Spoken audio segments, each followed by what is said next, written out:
I found him the next day by the river, eyes open, staring up at sky he couldn't see anymore. Book 1. Dust and Silver. There are libraries not built to be read. They're built to hold something that would otherwise blow away like ash from a plate. A smell. A voice. A look that lasts longer than the eye. In one such library, the Nocturne Library, there's a corridor that runs half a degree colder than the rest of the world. There, Grimwick runs long, careful fingers over spines like wounds. Some books pull back. Some lean forward. This one bit him. He told me the ink smells of iron and wet earth, as if mixed with blood and dried at night. I laughed, not because it couldn't be true, but because I know how stories defend themselves. They wear armor. Yet when you touch them right, they shed that armor and let you in. Inside a story's guts, it's warm, unsettlingly forgiving. But it's no place for the weak. My name is Pablo Emilio Escobar Gaviria. Some call me El Patron. Others call me murderer, terrorist, saint to the wrong people. In these pages, I call myself neither. The diary you hold is no confession and no acquittal.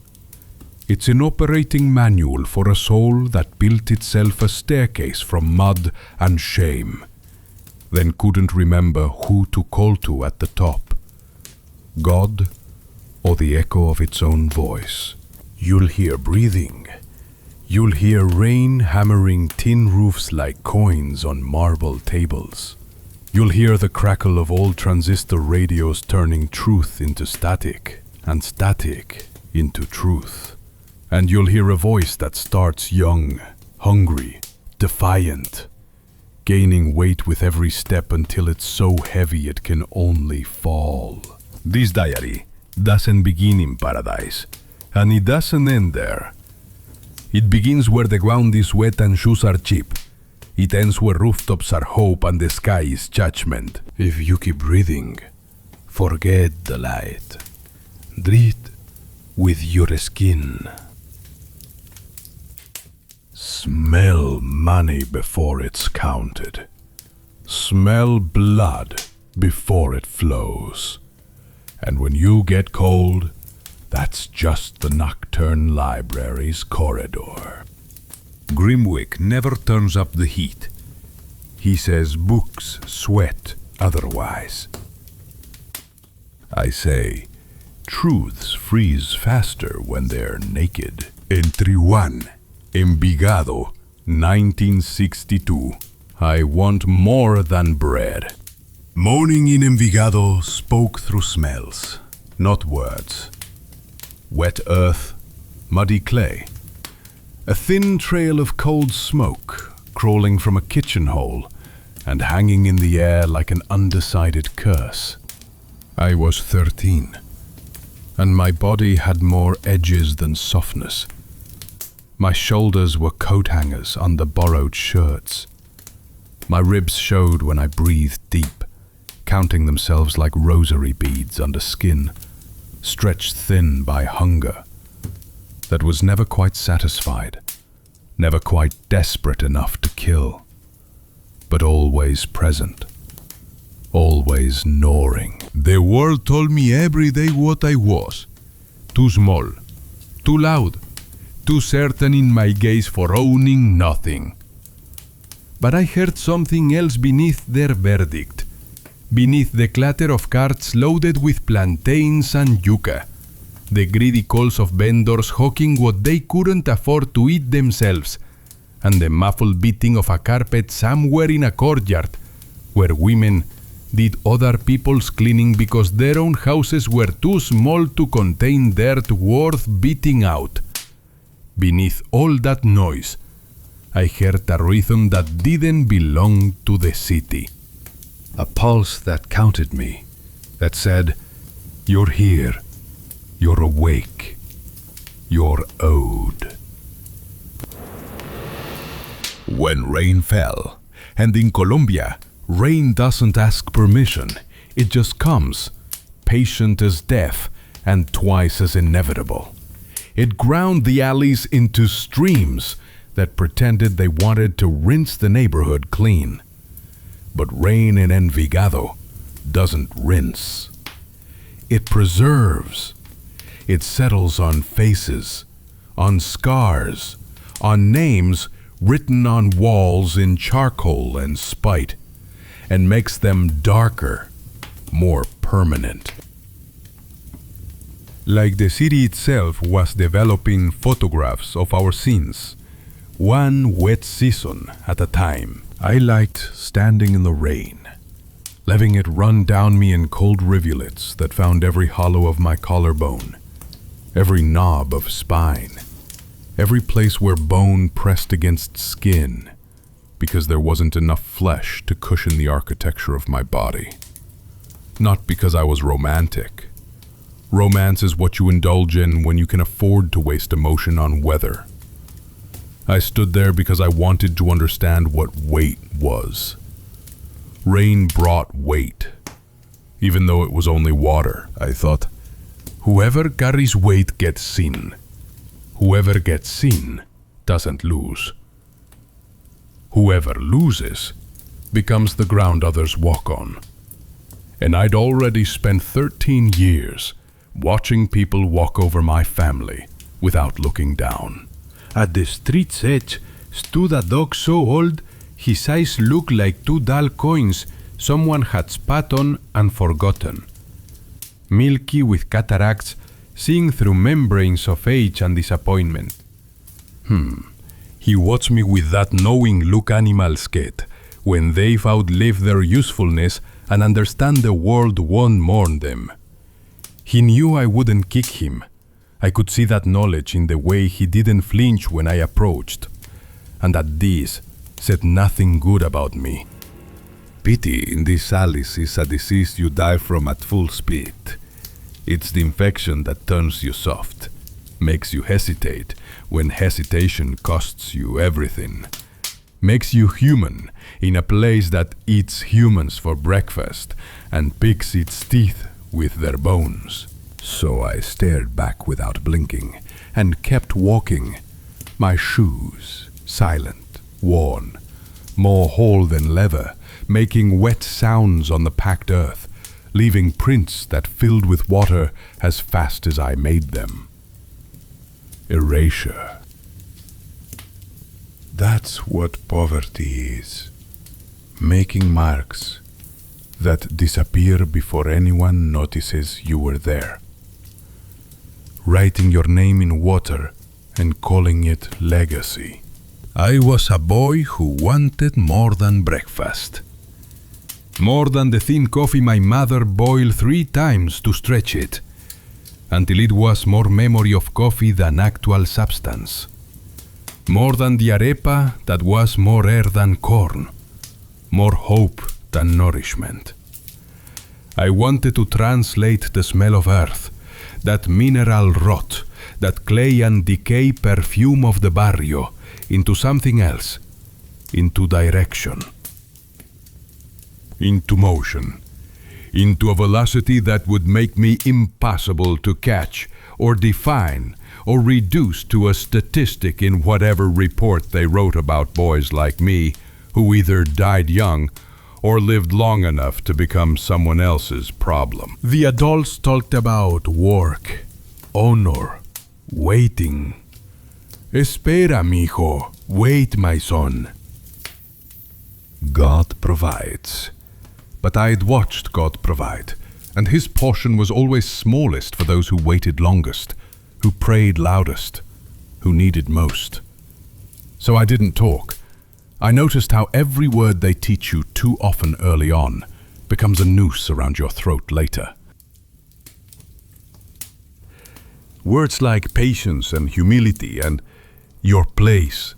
All of them ways of saying, stay down, stay quiet, stay grateful for the privilege of being crushed slowly instead of quickly. I wanted to breathe free, so I did what you do in Envigado when you want to breathe free. I looked for places where the air didn't belong to anyone yet, between huts leaning on each other like drunks, behind yards where chickens scratched at dirt that would never yield anything but more dirt, on rooftops with rust blooming like flowers, red and terminal and beautiful in its decay. Up there, the city spread out like a promise someone made drunk and wouldn't remember in the morning. Red tiles and tin patches, laundry lines strung between worlds, smoke rising from 100 small rebellions against the cold. And beyond it all, the mountains, green and indifferent, watching us the way gods watch ants, curious if we'll build or devour each other first. I stood on one of those roofs, hands in my pockets because I had nothing else to do with them, no tools to hold, no future to grip. And I made a promise. Not to God, not to my mother's rosary or my father's disappointment.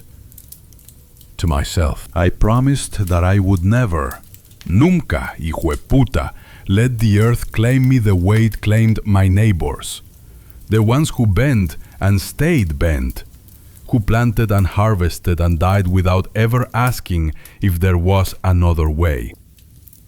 I would rise, even if I had to climb over everything sacred to do it. The teacher with bread hands. His name was Valderrama, but we never called him that. Names are for equals. Every diary you hear is bought with hours of life. Be among the first to preserve this library. Become a founding patron. Link in the description. For us, he was bread hand, mano de pan, though there was nothing soft about the way he used those hands. They were the hands of a man who'd once believed in something, maybe education, or God, or the future, and had watched that belief curdle into resentment over years of standing in front of children who would never escape, teaching lessons that would never matter, collecting a salary that would never be enough. Hands soft from too much time gripping chalk instead of tools, yet capable of delivering a slap so precise it rang in your skull like a church bell, calling you to repentance you didn't know. I'd seen him hit boys before, always the poor ones, always the ones whose parents wouldn't complain because they couldn't afford to make enemies of anyone with even a sliver of authority. And there was a rhythm to it, a practiced efficiency that said this was punishment as performance, violence as pedagogy. I came late that Tuesday. The streets had turned to rivers of mud that sucked at your shoes if you were lucky enough to have shoes. And I was, barely. And by the time I reached the schoolhouse, my socks were soaked, and my feet were starting to prune inside leather that was more memory than material. I didn't come with an excuse. Excuses are admissions of guilt, confessions that you accept the right to judge you. I came with a different look, the one I'd been practicing in tin scrap mirrors and rain puddles. The one that said, I know you see me, and I don't care. He grabbed me before I reached my seat, his fingers digging into the collar of my shirt. Hard enough I felt the seams strain, heard the fabric protest. The class went quiet, the way they do when blood is about to be drawn. That animal silence of anticipation mixed with gratitude that it's someone else's blood this time. "Discipline," he said, loud enough for the back row to hear, loud enough for God himself if he was listening. "Shapes the man." His breath smelled of coffee and tobacco, and something sour underneath. Maybe disappointment in a life that had promised more than a classroom full of barefoot campesino children who would grow up to be barefoot campesino adults, the cycle repeating like a curse nobody knew how to break. I learned right then that sentences meant to fall from heaven usually come from the basement. That the men who talk loudest about shaping others are usually the ones most misshapen themselves, their souls twisted by the same forces they claim to be protecting you from. I looked into his eyes, really looked. Not the quick glance of submission, but the long stare of measurement. And felt something in me I now call the cold edge. That line in me where there's no fear, only consequences. Where emotion drains away and what's left is calculation, pure and sharp as a blade. I spat on his shoes, not a dramatic production, just a simple release of saliva that landed on the cracked leather and sat there, catching light, visible to everyone. The room sucked in its breath, held it, waited. He hit me. The slap came fast and professional, the kind of strike that comes from practice, from years of hitting children who couldn't hit back. It smelled like chalk dust and sweat and rage that had been building for years in a man who'd never found a better target. My head snapped to the side. I tasted copper, that familiar metal of blood, mixing with spit. The children laughed the way children laugh at violence done to others. Too loud, too free. Grateful it wasn't them. Excited by the spectacle, already crafting the story they tell at dinner about the crazy boy who spat on the teacher. But I didn't cry. Mierda. I'd learned early that tears are currency you can't spend twice. That once people see you cry, they never forget it. Never let you forget it. Use it against you forever. I turned my head back slowly, worked my jaw to make sure it still functioned, and smiled. Not a nice smile, not friendly. The smile of someone who just learned something valuable and was grateful for the lesson. Even if the tuition was paid in pain, I said, quiet enough only he could hear. That all you got, Profe? I started this. His hand trembled. He wanted to hit me again. I could see it in the way his fingers curled, the way his shoulder tensed. But something stopped him. Maybe he saw what I was seeing, that hitting me again would prove I'd won, that I'd turned his authority into a negotiation. That in front of these children, these witnesses, I'd reduce him from teacher to equal, from authority to just another man with hands he didn't know what to do with. I left the classroom with a taste of blood that tasted like iron, and like beginning, like the first page of a book I was writing with my body.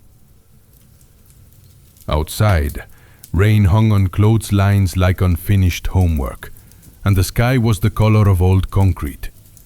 My lip was swelling, and I probed it with my tongue, feeling the small split where teeth had cut tissue. I thought, if discipline shapes the man, then hunger shapes a God. Not the God of churches, but the God of directions. The one who decides who goes and who stays. Who rises and who kneels. Who gets remembered and who gets buried In unmarked graves, their own mothers forget within a generation. It was a childish thought, maybe. The grandiosity of a 13-year-old with a fat lip and no future. But children think clearer than adults when they're forced to. We haven't learned yet that clarity is dangerous.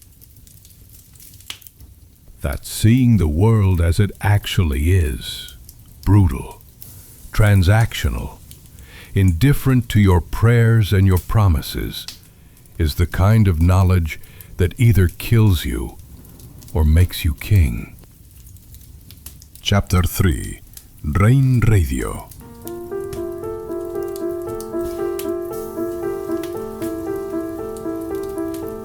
The radio that raised me stood in Don Fabio's shop, whose window had been cleaned for years without ever getting clear.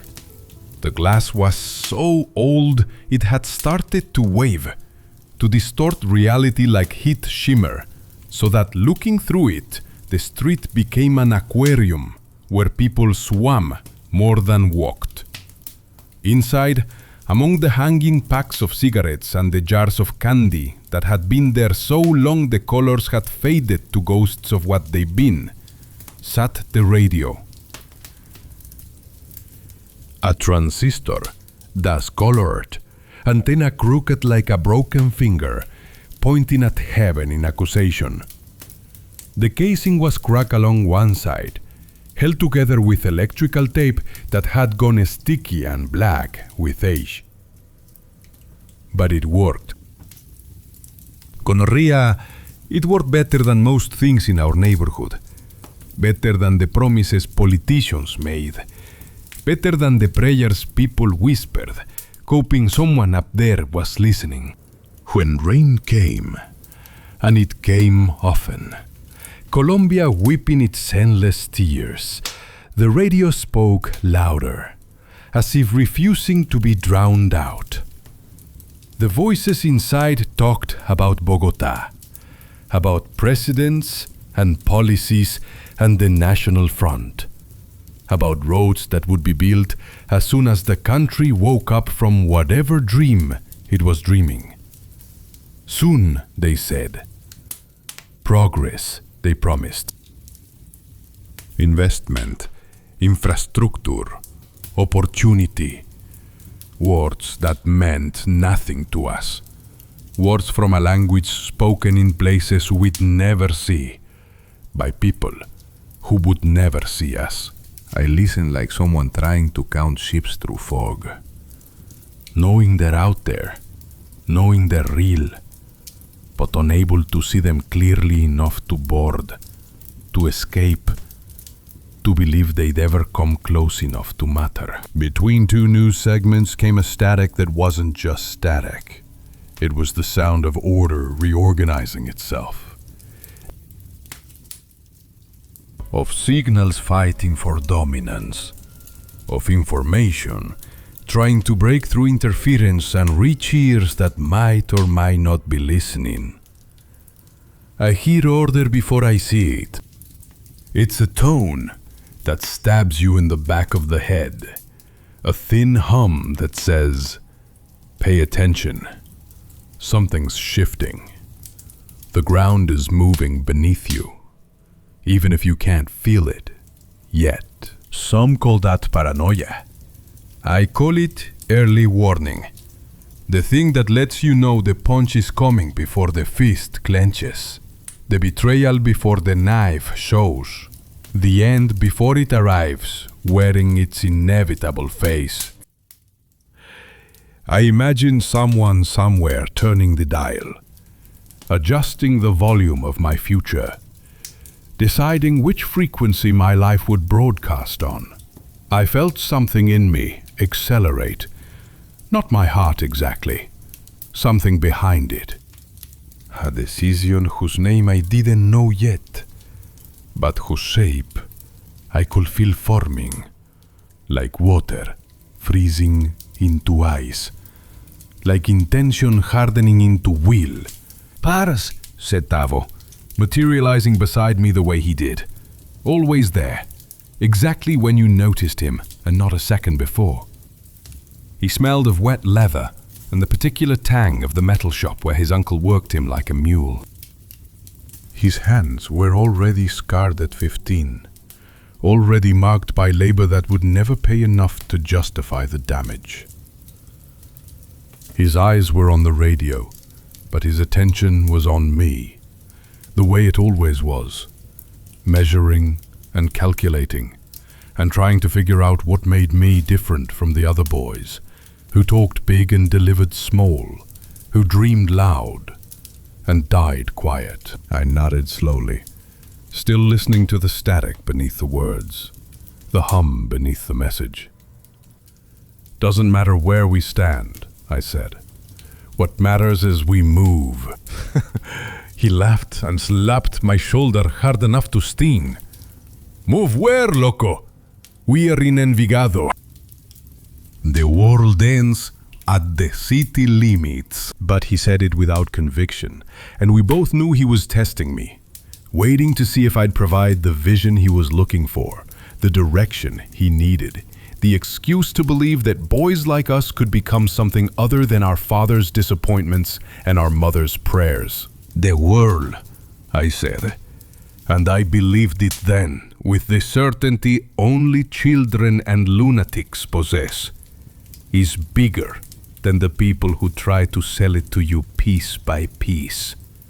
We just have to decide how much of it we want. The radio crackled, and through the interference came the sound of cumbia, distorted and beautiful and sad, the way only Colombian music can be, celebratory and mournful at the same time, dancing at its own funeral, laughing through tears that won't stop coming. Don Fabio looked up from whatever he was pretending to organize and glared at us like we were ghosts haunting his shop during business hours. Bad luck made visible. "We left without buying anything, because we had nothing to buy with. Our presence was the transaction. We looked, we listened, we absorbed, and he tolerated us, because business was slow, and company was company, even when it came in the form of skinny boys with big ideas and empty pockets. Later, when the shop closed and the owner silently covered the radio with a cloth that had once been white, the sound stayed in me. The static. The possibility. The sense that information was a current you could either swim in or drown in, but standing still wasn't an option. I carried it home like a secret coin in my mouth. That iron taste of potential, of frequency, of signals begging to be heard. And when I got into bed that night, sharing the thin mattress with my brother who kicked in his sleep and stole the blanket, I heard the rain confirming what I thought. Tick, tick, tick. Like a clock measuring not time but courage. Like someone tapping at a door I hadn't built yet, but would, eventually. When I had the materials and the will, and the disregard for every law that said boys like me don't build doors. We knock on them, and wait to be let in or turned away. Mierda. I didn't want to wait anymore. Chapter 4. Blood on Concrete. Violence rarely comes the way you plan it. It comes like weather, sudden or slow, but always with that smell before it arrives. That electric charge in the air that makes dogs nervous and smart people head for cover. The two big boys stood at the end of the yard where the ground had been packed so hard by generations of feet that nothing grew there anymore. Not even weeds, which are persistent as hope and twice as unwelcome in places where nothing is supposed to change. Their names were Miguel and Torres. Or maybe it was Torres and Miguel. I never cared enough to remember which was which one hit first, and which one ran faster. They move through the school like creditors, collecting debts they'd invented, and everyone paid in various currencies: lunch money, homework, dignity, whatever they could afford to lose without dying from the loss. They wanted their bread back. The bread I'd taken at noon, because hunger is faster than pride, and I'd learned early that possession is 10/10ths of the law when you're too young to read the other tenths. We looked at each other across that dead ground, and the whole transaction took place in silence. No words needed. No negotiation possible. They knew I'd taken it. I knew they knew. They knew I didn't care. The arithmetic was simple. They were bigger, I was meaner, and we were about to find out which counted for more in a world that respected neither. The first one? Let's call him Miguel because he had that look of a Miguel. Thick and certain and stupid in the way people are when size has always been enough. Came at me with a smile as false as a clean lie. The kind of smile that says, "This will hurt you more than it hurts me," and believes it because he's never been on the other side of his own fists. The second kept distance, the way smart cowards do. Ready to jump in if his friend started losing, or run if I turned out to be crazier than anticipated. Mathematics of violence. One to do the work, one to bear witness or flee. Both to share guilt or glory, depending on how the story ended. I took the step they'd been talking me out of since I learned to walk. I went first. My father once told me that in surveying, the principle is simple. Measure twice, cut once. In fighting, I learned the inverse. Don't measure at all. Cut until something breaks or someone stops you. And worry about consequences when they arrive, because they'll arrive whether you worry or not. My fist found Miguel's face with a sound like a hammer on wet wood. Not elegant, not technical. Just fast and committed and aimed at the soft spot where nose meets skull, where bone is thin and pain is guaranteed. I felt cartilage shift, felt that specific give that means you've broken something that won't heal straight, that will remind him of you every time he breathes through that crooked nose for the rest of his life. He went down harder than I expected, and I went down with him, because momentum is physics, and physics doesn't care about your plans. Both of us, hitting that concrete hard earth with enough force to knock air from lungs, to make stars appear in vision, to remind us that gravity is the great equalizer, and eventually, everything falls.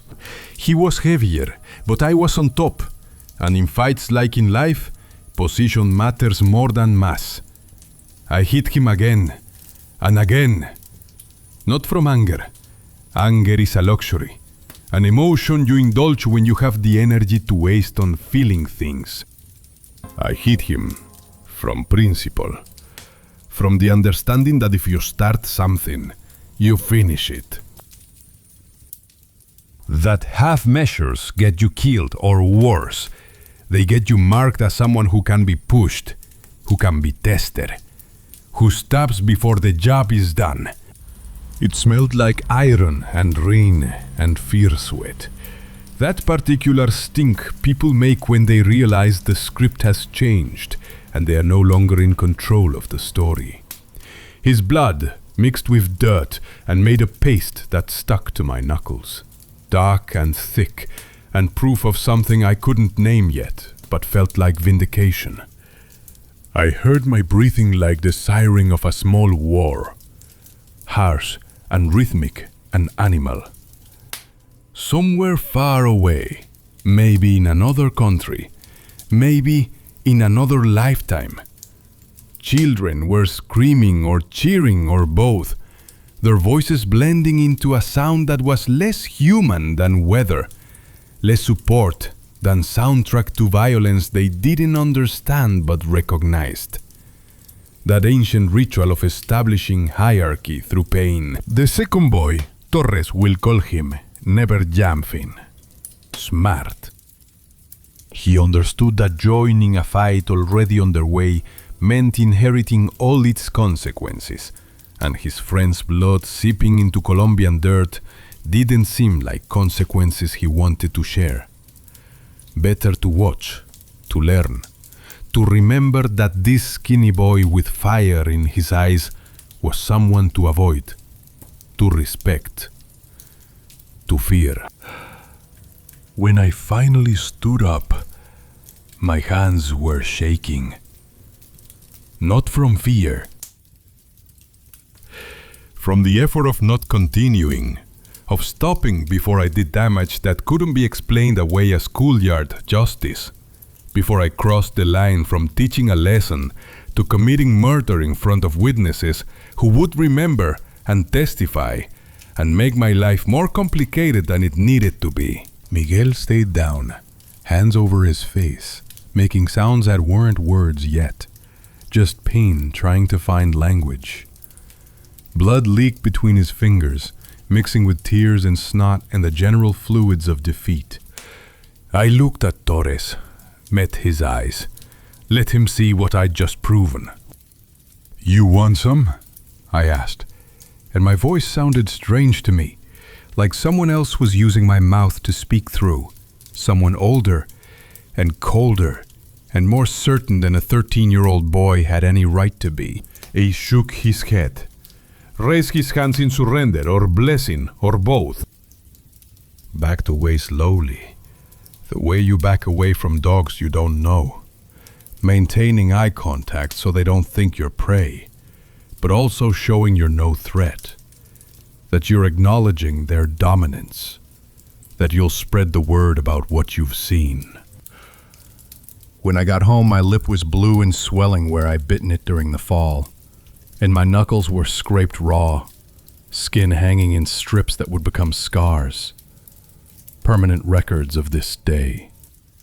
There was dirt under my fingernails that might not have been just dirt, that might have been bits of Miguel's face pressed so deep into the whorls of my fingerprints that no amount of washing would remove them completely. Nobody asked. Questions are a luxury we save for when they actually change something. And in families like ours, where survival is negotiated daily with forces beyond our control, explaining bruises is like explaining rain. It happens. You get wet. You dry off or you don't. And either way, the world continues turning without pausing to note your discomfort. I sat on the step in front of the door and watched the rain slow to a drizzle, as if it had eaten enough violence for one day and was sated. Its appetite for dissolution, temporarily satisfied. I thought about how fast laughter can disappear when it hits concrete. How quickly celebration turns to silence when consequences arrive wearing their brutal face. I thought about how slowly respect grows when it comes from below, from children born into dirt and expected to stay there, who have to fight for every inch of ground and hold it against everyone who thinks they have more claim to the world. I washed my hands in rainwater from the barrel my mother kept for laundry. The water, already brown with other people's dirt. The blood, dissolved like ink that had written the wrong name, swirling away in pink ribbons that caught the last of the day's light before disappearing into whatever sewers ran beneath our neighborhood, carrying away proof of what I'd done.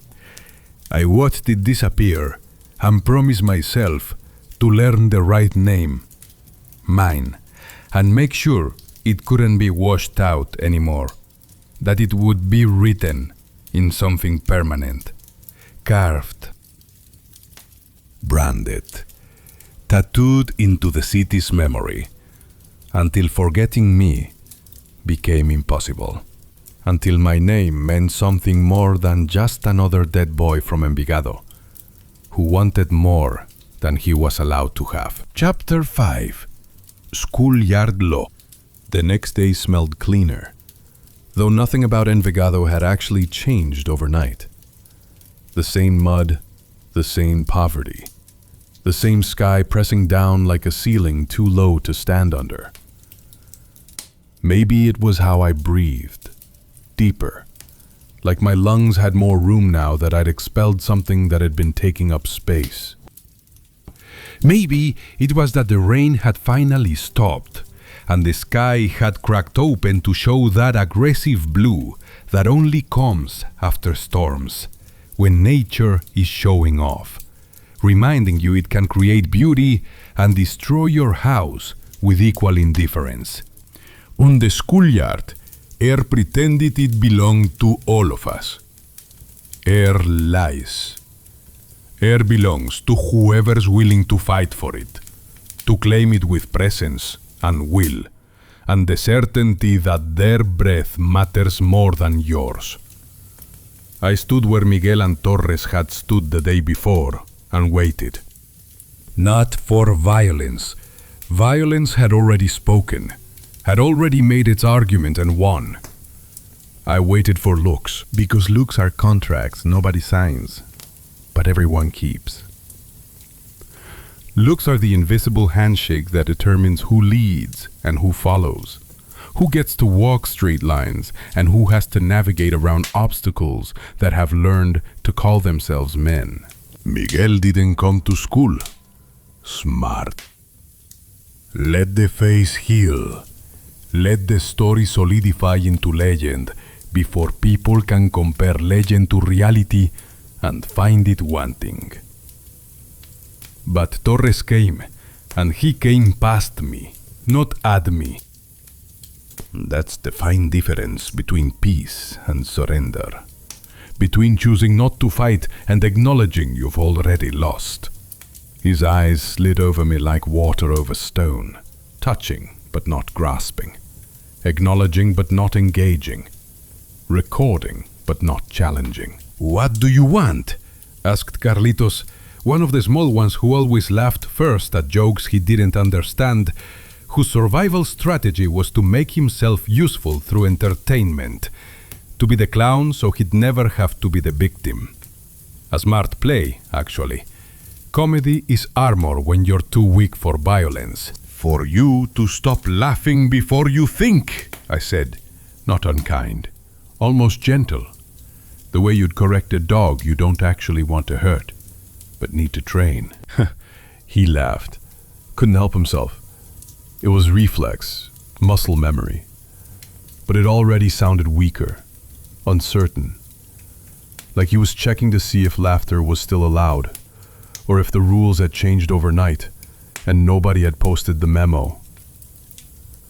A teacher looked over, the one with chalk permanently embedded under his fingernails like a disease, like a mark of his profession he couldn't wash away no matter how much he scrubbed. I raised my hand, not in greeting, but as a measuring tape, a reminder of distance, of territory, of boundaries that had been drawn in blood and would be respected in fear. He understood the measure. Teachers always do. They know violence when they see it. Can smell it on students the way farmers smell rain coming. That ozone charge that says lightning is looking for ground. He turned away, deciding in that instant that whatever was happening in this corner of his kingdom wasn't worth the paperwork or the confrontation or the admission that he'd lost control of something he'd never really controlled in the first place. I didn't hear my heart. That was new. In the fight, I'd felt it hammering like it wanted out of my chest, wanted to escape the body that was forcing it to participate in violence. Now, nothing. Just the calm that comes after you've proven something to yourself, and don't need to prove it again until the next time someone tests you. I only heard the yard. Shoes scraping on packed earth. Someone bouncing a ball made of rolled-up cloth and hope. Shyness whistling through teeth in a tune that had no name, just rhythm. I noticed how calm I could be when I stayed on the edge. This edge I'd found the day before, in blood and breathing, and the moment when violence became clarity. It wasn't a place. It was a tool. Like a knife you keep sharp, because dull blades require more force and leave messier wounds. Whoever stands on the edge sees further, can see the patterns before they form. Can see the punch before the fist clenches, can see tomorrow in today's shadows and position themselves accordingly. Whoever sees further decides earlier, and whoever decides earlier wins. Because winning is often just a matter of moving first with enough commitment that everyone else has to react to you instead of you reacting to them. I didn't know what I'd decide, not yet. The future was still taking shape, still rolling dice I couldn't see, still writing checks I hadn't figured out how to cash.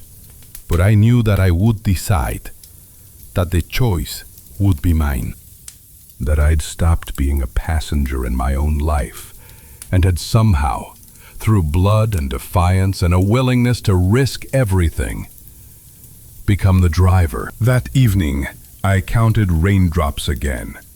Not to calm myself, I was already calm, almost eerily so. That post-violence peace that settles over you like snow. I counted to check if the world still obeyed, if patterns still held, if causes still had effects and consequences still came when summoned.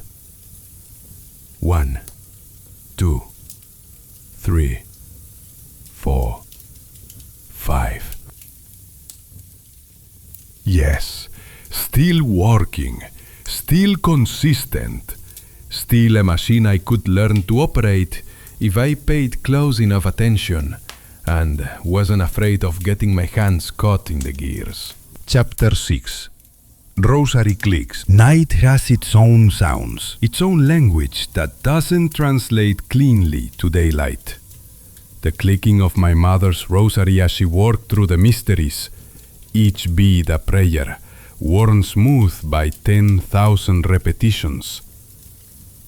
The whimper of a neighbor's dog, dreaming sounds he'd swallowed during the day, barks he'd been too afraid to release when the men were drinking, whines he'd suppressed when children pulled his tail. The crackle of a radio someone in the neighborhood never quite turned off, as if afraid of being abandoned in sleep, as if that connection to voices from somewhere else was the only thing keeping them tethered to the world, preventing them from floating off into the void of their own insignificance. I lay on the mattress and heard all of it like a choir. Nobody sang for me, but everyone sang about me. About the kind of boy who spits on teachers and breaks noses and doesn't apologize. About the kind of son who makes mothers pray harder, makes fathers drink quieter, makes the neighborhood wonder what he'll become when the edges of childhood can't contain him anymore.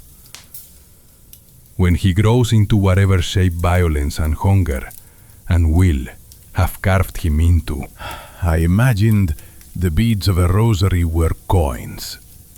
Not because religion didn't matter to me. It did, in the way it matters to everyone who grows up with it, as backdrop and structure, and the constant reminder that someone is watching, even when you're alone. That your sins are recorded in a book you'll never see, until judgment comes, wearing whatever face God decides to wear that day. But I understood that faith and trade happen in the same muscles, in the finger that counts, in the hand that gives or withholds, in the heart that calculates cost and benefit and decides whether devotion is worth its price. Whoever counts, hopes. Whoever hopes, pays. The currency changes. Sometimes it's time, sometimes money, sometimes blood, sometimes the slow erosion of whatever innocence you had left. But the transaction remains the same. You give something in exchange for the possibility that you'll receive something better, that the universe keeps books and balances them fairly, that there's a cosmic accountant somewhere making sure everything adds up. I didn't believe in the cosmic accountant, but I believed in accounting, in numbers that don't lie even when people do, in balances that must be settled even if heaven doesn't care who settles them. I swore, not to heaven but to my future self, to the man I would become if I survived childhood, if I escaped the gravity of this place, if I managed to climb high enough that falling wouldn't kill me, because I'd have built scaffolding out of money and power and fear. That one day I'd buy prayers, not with sin, but with order, with money enough to build churches and fund priests, and make my mother's rosary seem like practice for the real thing. For prayers said by hundreds, in buildings I'd paid for with money I'd earned, doing things those same prayers were supposed to prevent. Order is the more expensive currency because it's rarer. Anyone can create chaos. Any fool with a match can burn down what took years to build. But making things run smooth, making systems work, making people do what you want because they think it's what they want, that takes talent. That takes vision. That takes the kind of patience I was still learning to cultivating soil that had never grown anything but poverty. Ominous intense whispered, "Parcero."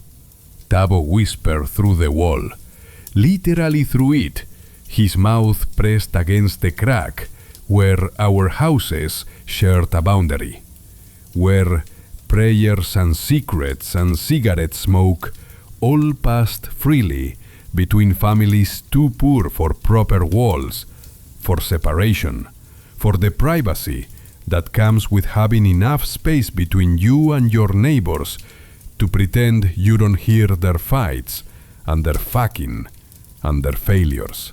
Tomorrow the thing at the customs? I didn't answer. We weren't ready yet. The plan was half-formed, more intention than execution, more dream than scheme. But the future has a sound when it knocks on the door. A gentle click that feels like consent, like tumblers falling into place, like locks opening that you didn't know were locked until you hear them release their grip on whatever they've been holding closed. I turned on my side, placed my hand on the spot below my ribs where I'd recently started looking for courage, and found it.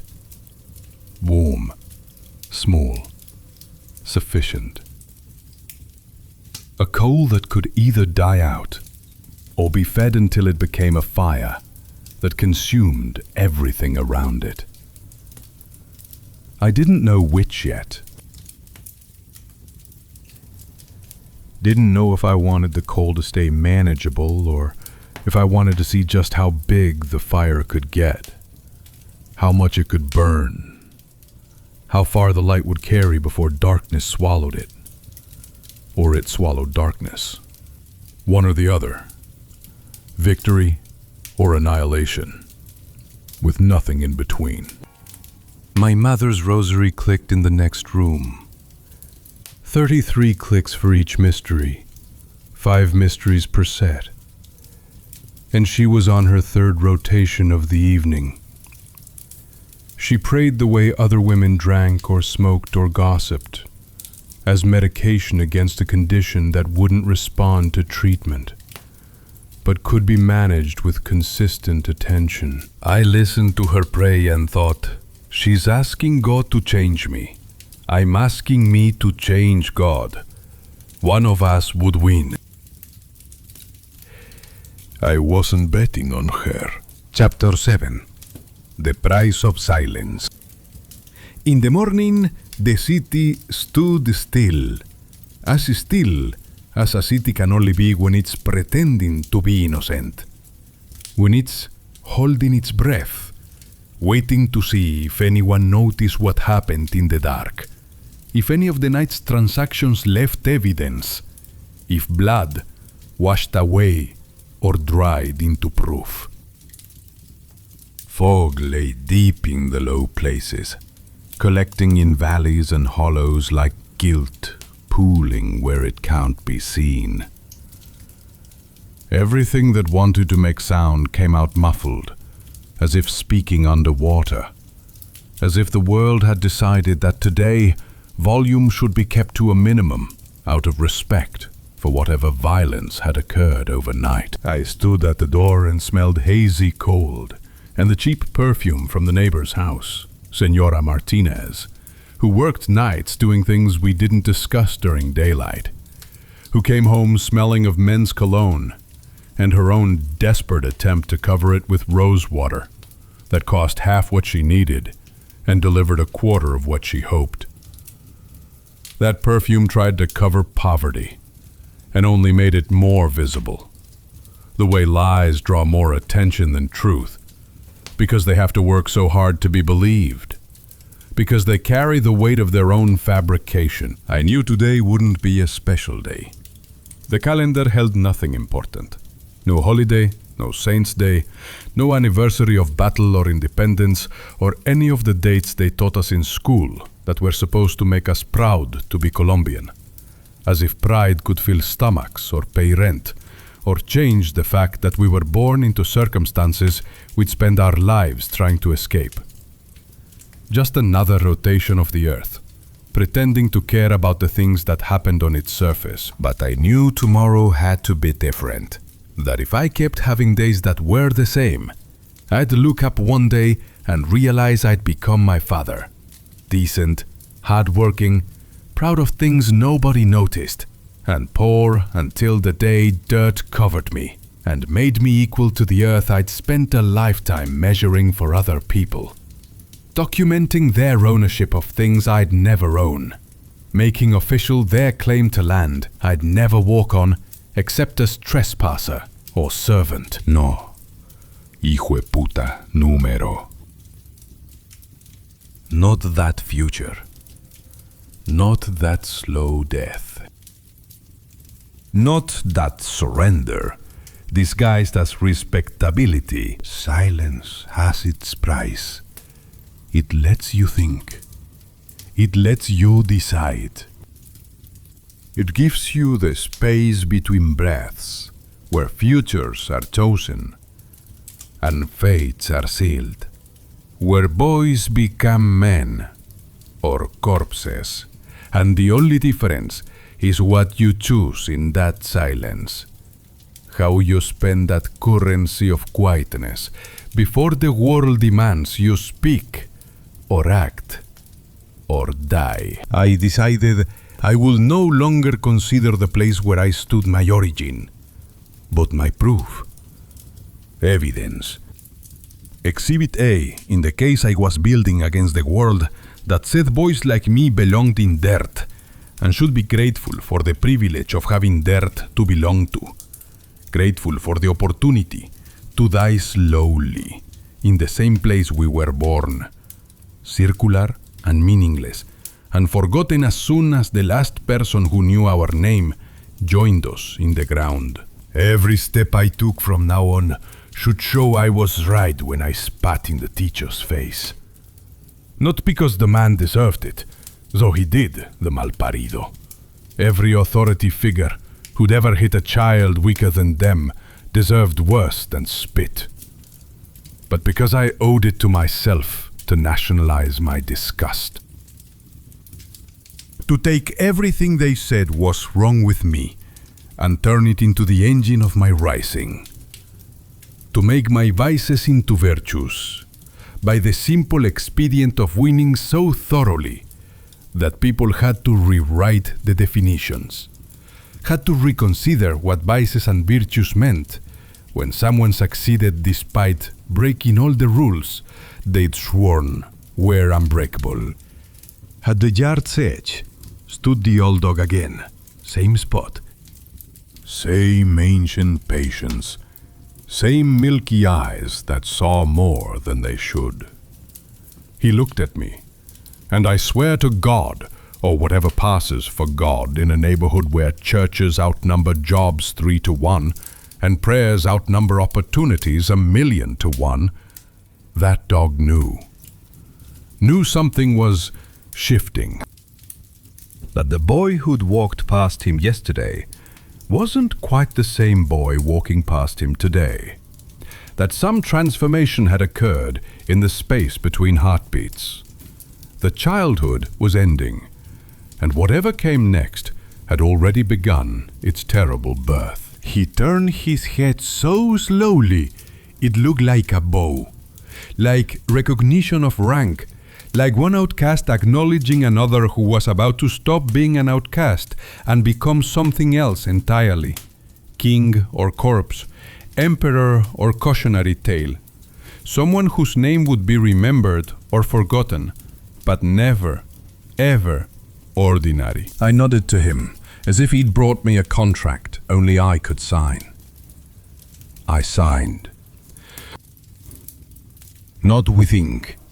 With the first step that sounded like more than bread, that rang on the packed earth like a promise or a threat or both, because in the end, there's not much difference between promising to rise and threatening everyone who stands in the way of your rising. The fog was lifting, not because the sun cared about Envigado or the people in it, but because that's what fog does. It obscures, and then it reveals.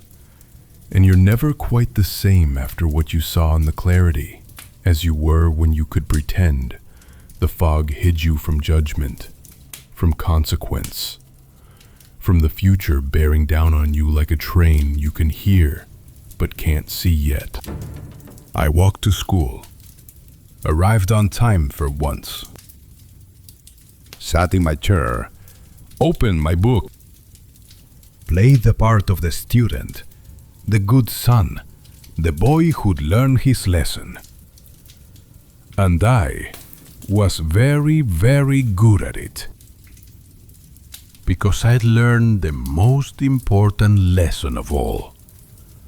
That power isn't in being the strongest. It's in knowing when to show strength and when to show nothing at all. When to be the loudest voice in the room, and when to be the silence that makes everyone else's noise seem like panic. That day, I was silence. Tomorrow I would be noise, and the day after that, I would be thunder. Entry 2. Vows from Dust. Chapter 1. Hermilda's Hands. Hermilda. Never mother in my thoughts. Always her name. Solid and strong like she was. Had hands that could smooth out misery until it looked like order. Magic that was just labor in disguise. Devotion wearing the costume of necessity. When she washed other people's laundry, white shirts carrying the smell of their owners like invisible signatures, tobacco, expensive perfume imported from places we'd never see, that particular scent of security that comes from never having worried where the next meal originates. She stood with feet in cold water, as if they were roots growing down into the earth's frozen center. Her fingers, cracked and bleeding from endless exposure to soapy salt water. The skin, split along lines that looked like maps of countries made entirely of pain. moved over fabric like rosary beads over prayers. Each stroke, a meditation on survival.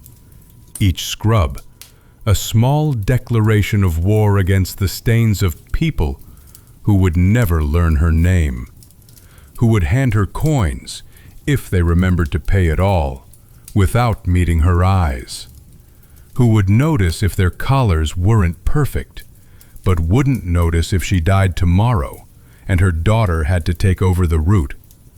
The same shirts, the same coins, the same invisibility, passed down like inheritance.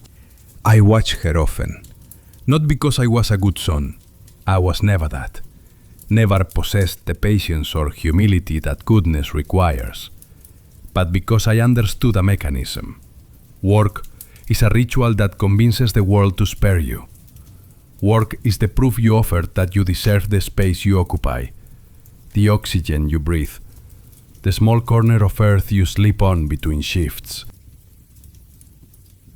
But the world is rarely convinced by work alone. The world doesn't let itself be convinced. It lets itself be paid. And payment requires more than labor. It requires leverage. When she was done, she hung the shirts on the lines strung between our house and the neighbors, clothes flapping like white flags of surrender to gravity and circumstance. It smelled of clean fabric and wet earth, of lye soap that burned the skin, and the particular green smell of plants drinking water after drought. But underneath, always underneath like rot beneath paint, was another smell I learned to recognize before I had words for it. Shame. The shame of having to touch other people's dirt to keep your own family from starving. The shame of hands that would never be soft, because softness is a luxury purchased with money you don't have and never will. Pablo, she said without looking up, without breaking the rhythm of her work, her voice carrying that particular tone mothers use when they're about to deliver wisdom they know you won't follow. A man is what he spares his own. She meant it as wisdom, as guidance towards the kind of honor that makes mothers proud and gets you buried with a priest saying nice things nobody believes, with neighbors nodding and pretending they'll remember you longer than it takes for dirt to settle on the coffin. I nodded, and in my head I translated it into the language I'd already learned, the one they don't teach in schools run by priests who've never missed a meal or wondered where rent would come from. A man is what he can pay. A man is what he can afford to keep and protect. A man is measured not by what he spares people, carajo. Sparing is weakness when you're already poor, but by what he spares himself from poverty. Ominous, intense from servitude, from the kind of a small death that comes from living a life that doesn't matter to anyone outside a 2-block radius, from dying so quietly nobody notices you stopped breathing. I was ashamed of the thought the way you're ashamed of being right when everyone around you is wrong. But I loved it too, because it gave me strength, because it cut through the fog of platitudes and prayers and revealed the skeleton underneath. The world runs on money and force, and everything else is decoration, wallpaper over the fundamental architecture of power. I was a boy who had to raise himself, not physically. My mother fed me what she could afford, or make, or receive as charity, wrapped in the language of neighborhood solidarity.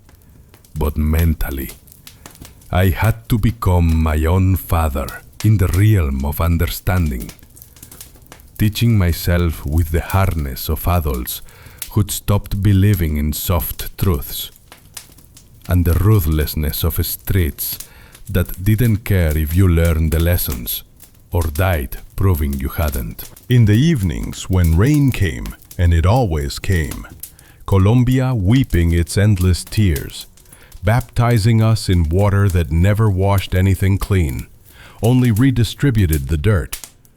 She closed the door with a sound that rang like a closing line.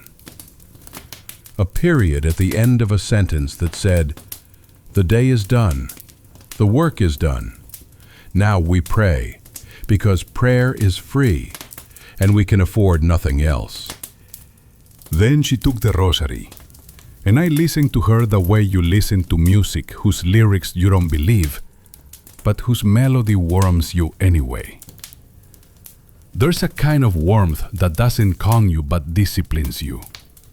The warmth of order, of routine, of doing the same thing at the same time every day until the repetition becomes its own reward, until the ritual matters more than the result, until you're praying not because you expect answers, but because not praying would mean admitting the whole thing is theater and you're performing for an empty house. I learned it in the rhythm of her prayers. In the clicking of beats I could hear through walls thin as secrets.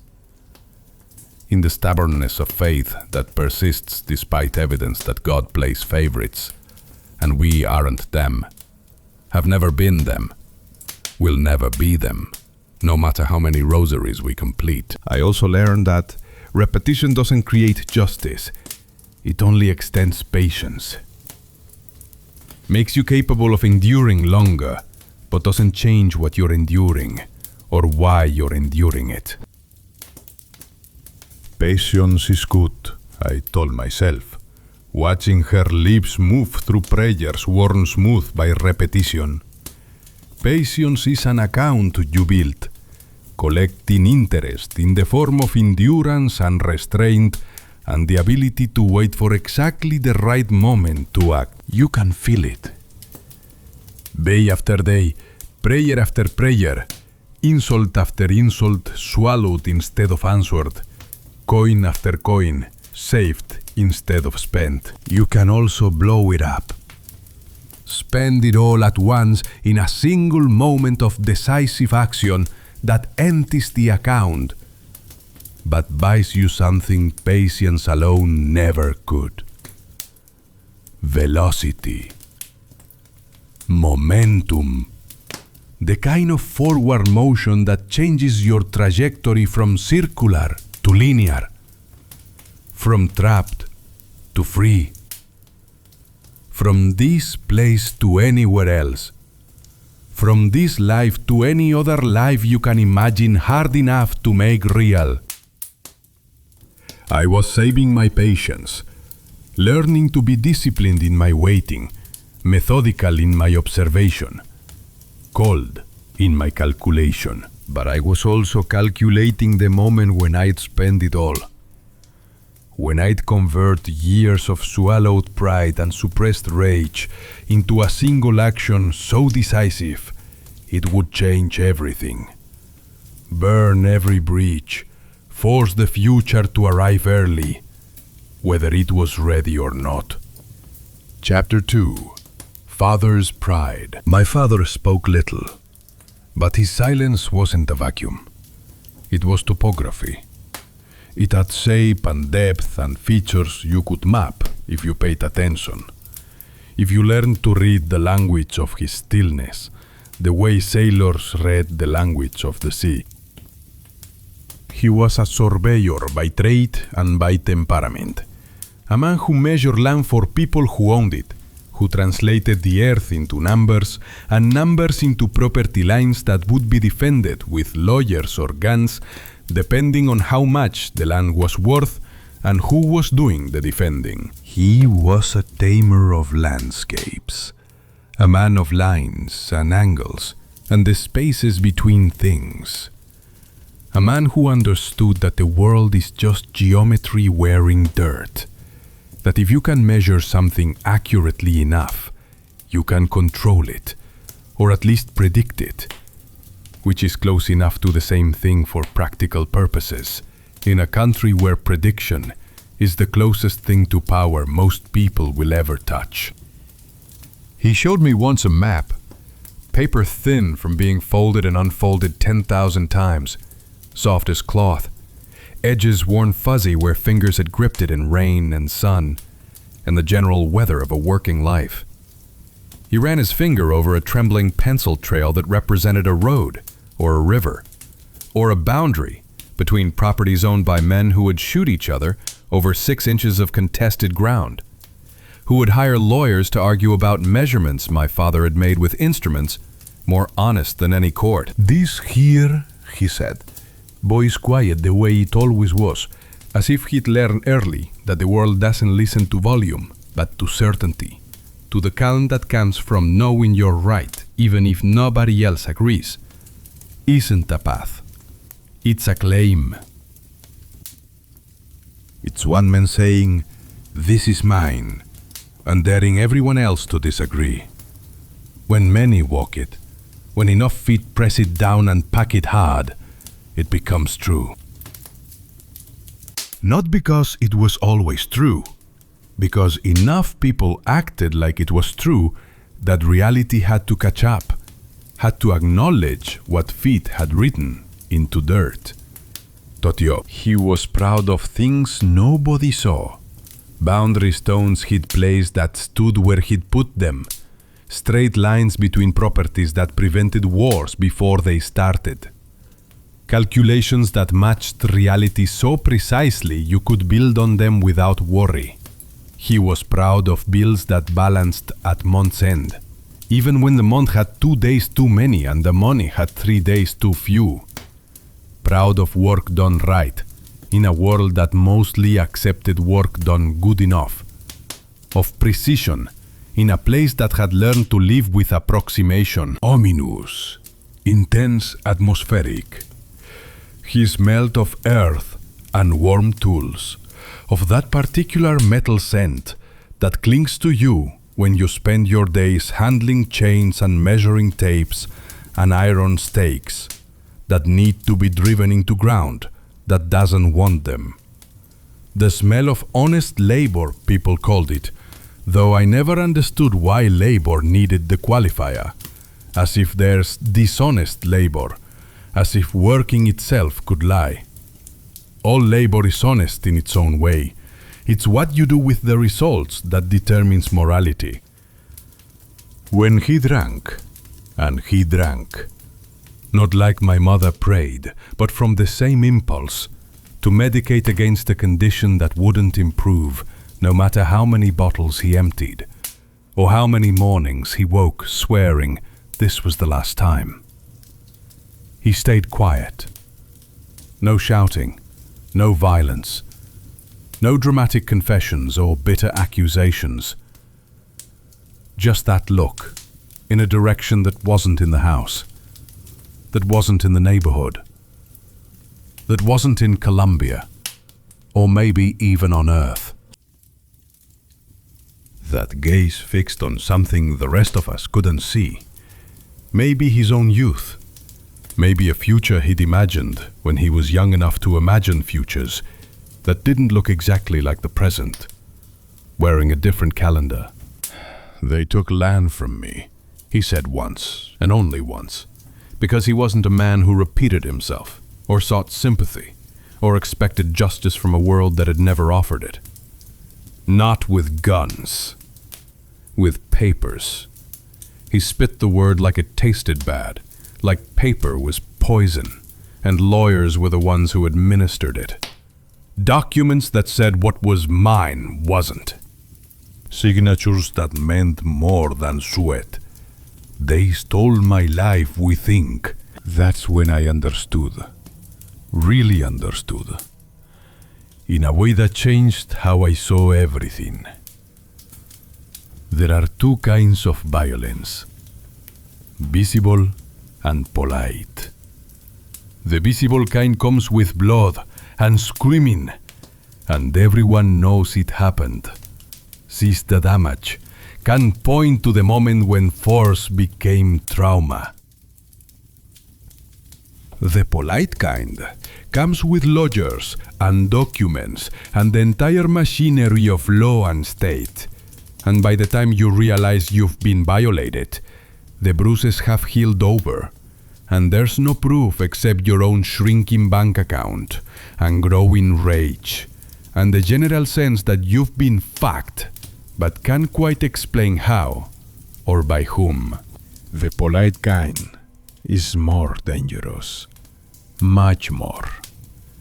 Because against fists, you can raise fists. Against bullets, you can raise guns. Against the direct application of force, you can mount direct resistance. But against papers, against the entire system of law and property and legitimacy, Against violence that comes wearing a suit and speaking the language of civilization? Hijo de puta, fists don't help. Guns don't help. Only owning the direction the paper points helps. Only having more lawyers, better lawyers, lawyers who owe you favors and fear your retribution. Only becoming the system instead of fighting it. Only writing the papers instead of receiving them. I wanted to make him proud, but I never wanted to be silent like him. Silence was too expensive for me. Cost too much in swallowed words and suppressed rage and slow poison of resentment that builds in your blood until it kills you, or you kill someone else just to let it out. When I was silent, I counted, measured, calculated. But when I spoke, I acted. And when I acted, I wanted to win, not to be rich. Well, back then was a fantasy, like a tiger in a zoo. Something you knew existed somewhere, but would never touch, never own, never experience except as a spectator to someone else's abundance. I wanted control. To not be the one receiving papers but sending them. To not be measured but doing the measuring. To not be the ground that gets surveyed, but the surveyor who determines what the ground means and who gets to stand on it. Control was my first dream. Before money, before power, before any of the things that would later be attached to my name like barnacles to a ship. Money was just the name the world gave that dream. The currency in which control was traded. The thing you needed to stop being pushed around and start doing the pushing. And I was learning to speak both languages. Fear, in the language of speed and consequence, and the willingness to do what others want. Depth, in the language of envelopes and favors, and the slow accumulation of leverage. First rules. I started noting rules, not on paper. Paper burns. Paper can be found. Paper testifies against you in courts you don't know exist yet. In tribunals that convene after you're dead. To judge whether your life added or subtracted from the world's net goodness. But in my head, where they couldn't be seized or destroyed, or used as evidence of the boy I was becoming. The man I would be. Rule 1. Whoever laughs first is afraid. Laughter is a defense mechanism, a social lubricant, a way of saying, I'm harmless, please don't hurt me, without having to say the words out loud and admit your weakness. Let him laugh. Take the punchline. Turn his laughter into your weapon by showing you don't need it, don't fear its absence. Can operate in silence while he flails for approval. Rule 2. Whoever negotiates loud has little. Volume is compensation for weakness. The man who has to shout has already lost half the argument, has already admitted through his noise that he doesn't trust his position to speak for itself. Speak quietly and count loud. Let the numbers do the yelling, while your voice stays calm, reasonable. The voice of someone who doesn't need to convince, because the math does it for him. Rule 3. Guilt is a form of change. Small currency you spend when you're out of larger bills. Sometimes you give it to buy time. Sometimes to buy trust. Sometimes just to make someone feel like they've won something when you're actually winning everything. Deploy it strategically, the way merchants deploy apologies.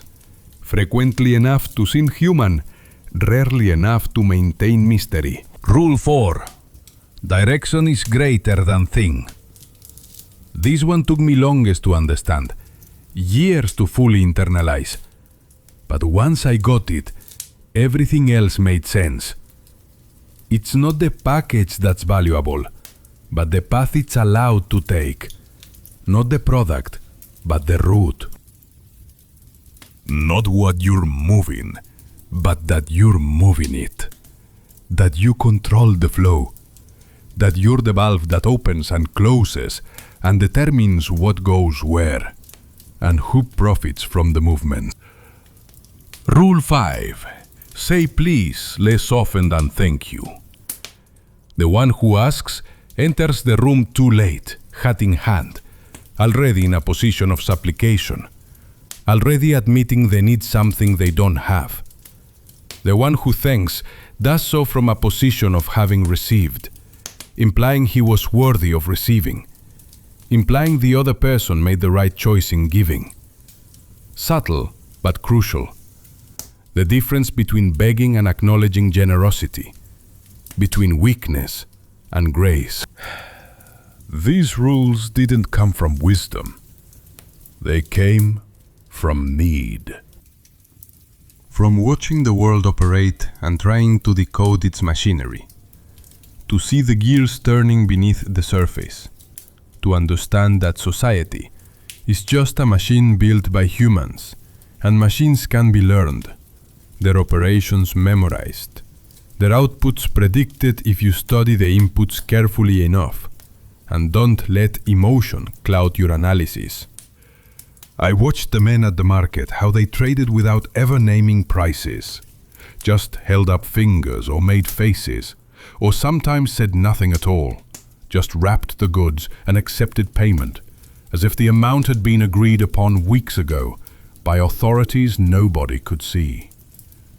I watched the women at the water, how they stayed silent when pain was old, understood that sympathy is finite and must be rationed, that complaining about chronic suffering just makes people avoid you. I watched the policemen, how they collected with their eyes before a hand ever rose, how they assessed who could pay and who couldn't, who was worth the effort of extortion, and who was so poor that shaking them down would yield less than it cost in energy. Everything was instruction if you had the right eyes. My eyes weren't smarter than other boys, just hungrier. Hunger is a good magnifying glass. It shows you the edges, where others only see the middle, the boundaries others mistake for horizons, the mechanisms others accept as magic, because understanding them would require admitting the world isn't fair, or just, or designed for their benefit. One evening I saw an argument in front of the bakery. It was about credit, that soft word for poverty with a hyphen. For owing money you'll never have, to people who knew you'd never have it when they extended it, who are betting you'll stay desperate enough to keep paying interest forever. The baker pushed the bread back across the counter with finality. The customer, Señora Valencia, I think a woman whose husband drank what he earned and beat what he couldn't drink away, pulled her child forward. The child didn't cry. even though there was reason enough, just stood there, silent and huge-eyed, being used as currency in a transaction neither one would remember, but the woman would never forgive herself for, would carry like a scar even after the child grew up and forgot, or pretended to forget. The baker gave in, handed over the bread, made a mark in a ledger that would never balance, that represented debt that would be inherited by children not yet born. Sighed like a man who'd lost something he couldn't name. Rule 6. Whoever can't take something must give. When force isn't available, charity becomes strategy. When you're powerless to seize, you're forced to trade, and the trades always favor whoever has what the other needs more. I wrote it down, internally, in the ledger of understanding I was compiling, and felt it gain weight as soon as I spoke it inside my head, even though nobody listened. That was the beginning of my language of control. Sentences that started as observations and ended as laws. Descriptions of how things were that slowly became prescriptions for how things should be, how they would be once I had the power to enforce my vision of order. Chapter 5. Chain to Oath. The rain that night came slanted with wind, as if in a hurry to arrive from another city, to deliver a message it couldn't afford to delay, to beat us with water that felt more like accusation than weather.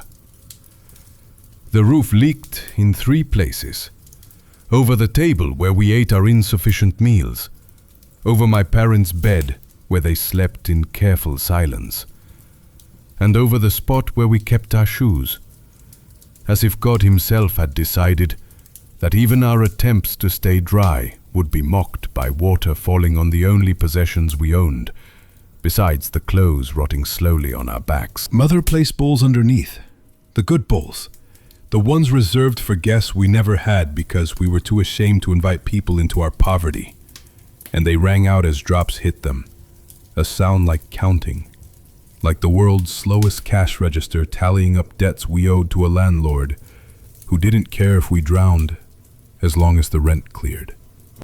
Father cursed quietly, the kind of curses that are really prayers, asking nobody in particular why this, why now, why always us, why is suffering distributed so unevenly, and why do we always end up on the wrong side of the equation? I knelt down, not to pray, gonorrhea. I was done with that. Done with asking invisible powers to fix visible problems they'd created or allowed, but to count. 1, 2, 3. Drops are patience. Drops are time. Drops are obedience to gravity and fate, and the general principle that everything flows downward toward the lowest point it can find. I counted until I got angry at the regularity of it, at the indifference of water that didn't care if it was ruining our dinner, or rusting our shoes, or teaching me lessons about powerlessness that I would spend my whole life unlearning through violence and money, and the systematic destruction of everyone who'd ever made me feel small.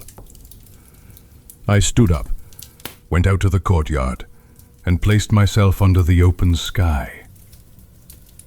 Water struck my face, cold and hard and honest, the way only nature can be honest, because it doesn't care enough to lie, doesn't have agenda or bias or preference, just falls because falling is what rain does. I held firm, didn't flinch, didn't run for cover. Let it hit me until my clothes were soaked through and my skin was numb, and I couldn't tell the difference between rain and tears, between what the sky was giving me and what I was giving back. I looked up into the darkness and didn't say God. I said I. I swore to myself, to that small wet boy standing in a courtyard in Envigado, with nothing but pride and hunger to keep him warm. I swore I'd never again have dirt under my fingers, unless it was dirt I'd stirred up myself. Dirt from graves I dug, or fortunes I'd buried, or evidence I was hiding.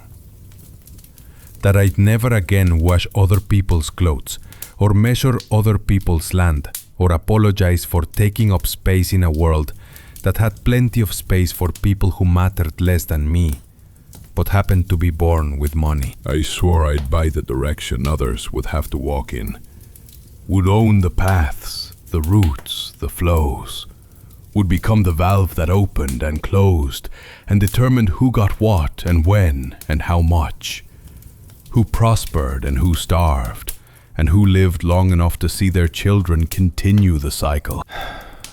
I swore I'd never ask anyone for anything again. That begging, even polite begging, even asking with a smile and a please, and an understanding that you might be refused, was a mold that coated everything you put in your mouth, turned all food bitter, made all water taste like shame, contaminated every transaction with the poison of inferiority. When I went back inside, soaked and shivering and probably catching whatever illness poor children catch when they stand in rain for dramatic effect, Mother was there with the rosary. She looked at me the way you look at a stranger you birthed yourself, with love and fear in equal measure. With a slow understanding that the child she'd carried had become something she didn't recognize and couldn't control. That whatever she'd put into the world was mutating into a form she couldn't predict. "What are you praying for, Pablo?" she asked, and her voice was soft. So soft. The way you'd speak to someone on a ledge you're trying to talk down. Someone whose decided gravity might be preferable to continuing. "Not to God," I said, water dripping from my hair, pooling at my feet. Evidence of my defiance collecting on floor she'd have to clean. To tomorrow. She made the sign of the cross and whispered something I didn't understand then. Words in that language mothers use when they're trying to protect children from futures they can already see forming. Today, I call it warning. Today I know she was praying not for me, but against me.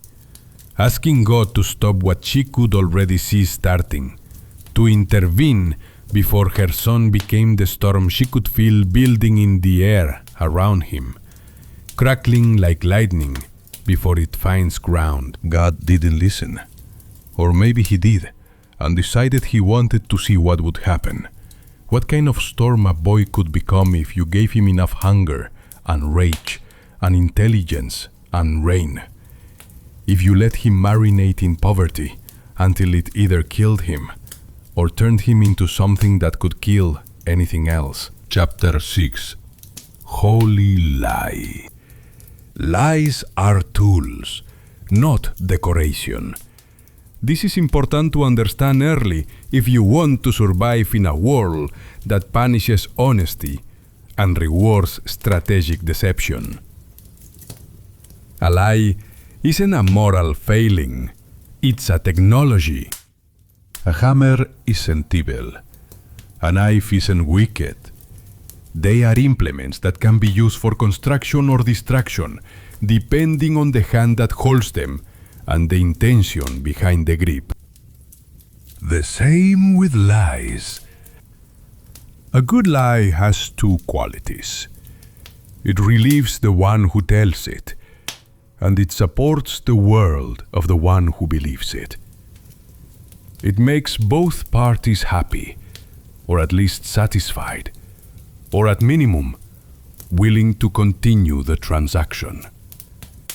It's a gift you give to someone wrapped in their own preferred narrative, decorated with their own biases and assumptions, delivered in a package they're predisposed to accept, because accepting it confirms what they already believe about themselves and the world. Most people want to believe. Not you specifically. Not the lie specifically. Themselves. They want to believe they're smart enough to detect deception, good enough to deserve truth, important enough that you wouldn't dare lie to them. Give them the version of events where they look better, where their assumptions are confirmed, where their understanding of the world remains intact and untroubled, and they'll consider you honest. They'll trust you precisely because you told them what they wanted to hear, because you confirmed their biases, because you made them feel good about themselves. I tried lies on like gloves, testing for fit and function. Small lies first. I forgot my homework. I didn't take anything. I'll be right back. Yes, I understand. No, I won't do it again. The basic vocabulary of childhood falsehood, the lingua franca of the powerless trying to navigate the world of the powerful without getting crushed, without leaving blood trails, without accumulating scars that will mark you forever as someone who learned resistance through pain. I lied to my father that I'd gotten praise at school. Told him the teacher had singled me out, said I showed promise, mentioned I was smart for a boy from our neighborhood, implied there might be a future beyond measuring land for people who owned it. He nodded, and for a moment, something lit up in him I rarely saw. Pride, maybe, or hope, or just the simple pleasure of believing his son might escape the gravity well that had caught him and held him, and would eventually pull him down into earth and silence. It hurt that it was a lie. Pain is often the interest you pay for action, the cost of doing business in a moral universe that demands blood sacrifice, even from children, especially from children, who haven't learned yet that morality is luxury, and truth is weakness, and survival requires becoming comfortable with the gap between what you are and what you pretend to be. I learned to budget pain, to accept it as overhead, as the price of operation, as something you factor into your calculations the same way a merchant factors in spoilage or theft, or the general entropy that eats away at all enterprises if you don't actively fight against it. I lied to the neighbor that I'd carried her shopping, though I'd only walked alongside her, hands empty, talking to fill the space, providing company that cost me nothing and earned me coins. She gave me 2 pesos. The lie worked because it confirmed her image of herself, generous, watchful, the kind of woman who notices when young boys are helpful and rewards them appropriately, who maintains the social fabric through small acts of recognition and compensation. The truth that I'd done nothing, contributed nothing, earned nothing, would have embarrassed us both. She'd have had to admit she'd been wrong in her assessment, that her judgment was flawed, that maybe she was getting old and confused and seeing helpfulness where there was only proximity. I'd have had to return the coins, admit I'd deceived her, mark myself as dishonest in her mental ledger. The lie let us both feel good about a transaction that benefited me materially and her spiritually, that confirmed her sense of herself as generous, and confirmed my understanding that generosity is just another market to be exploited. there are lies they call holy, because they make prayers possible, because they allow faith to persist in the face of evidence, because they are the lubricant that lets the machinery of hope keep grinding, even when every rational indicator says to stop, to give up, to accept that some things won't get better, no matter how hard you believe, or how many times you repeat the same rituals expecting different results. My holy lie was this: I'm better than what they want to make of me. Better than the poverty they baptized me into. Better than the future they'd written for me before I could read. Better than the grave, waiting with my name already carved, just missing the dates that would bookend a life so small you could tell its whole story in a sentence. He was born poor, stayed poor, died poor, was forgotten poor, left no mark except debts his children inherited and couldn't pay. That lie made me capable of action, made me cold when I needed to be cold, when warmth would have meant weakness, when empathy would have meant hesitation, when humanity would have meant failure. Made me hard when hardness was survival, when softness would have gotten me killed, or worse, gotten me trapped in the same cycle that had trapped my parents and their parents and everyone I knew who wasn't rich enough to buy their way out. It didn't make me good. Good was never the goal. Good is what you can afford when you have enough resources to indulge in virtue, to pay the premium that morality charges for admission to its exclusive club. But it made me clear. Clarity is a knife that cuts softer than steel and deeper, that severs connections and illusions, and the threads that bind you to a past you didn't choose, and a future you refuse to accept. Chapter 7. I Rise. The morning after shone brighter. Not because the sun wanted it, not because God had opinions about my destiny, or had decided overnight that maybe this particular boy from this particular barrio deserved a break from the general suffering that defined existence for people like us. No.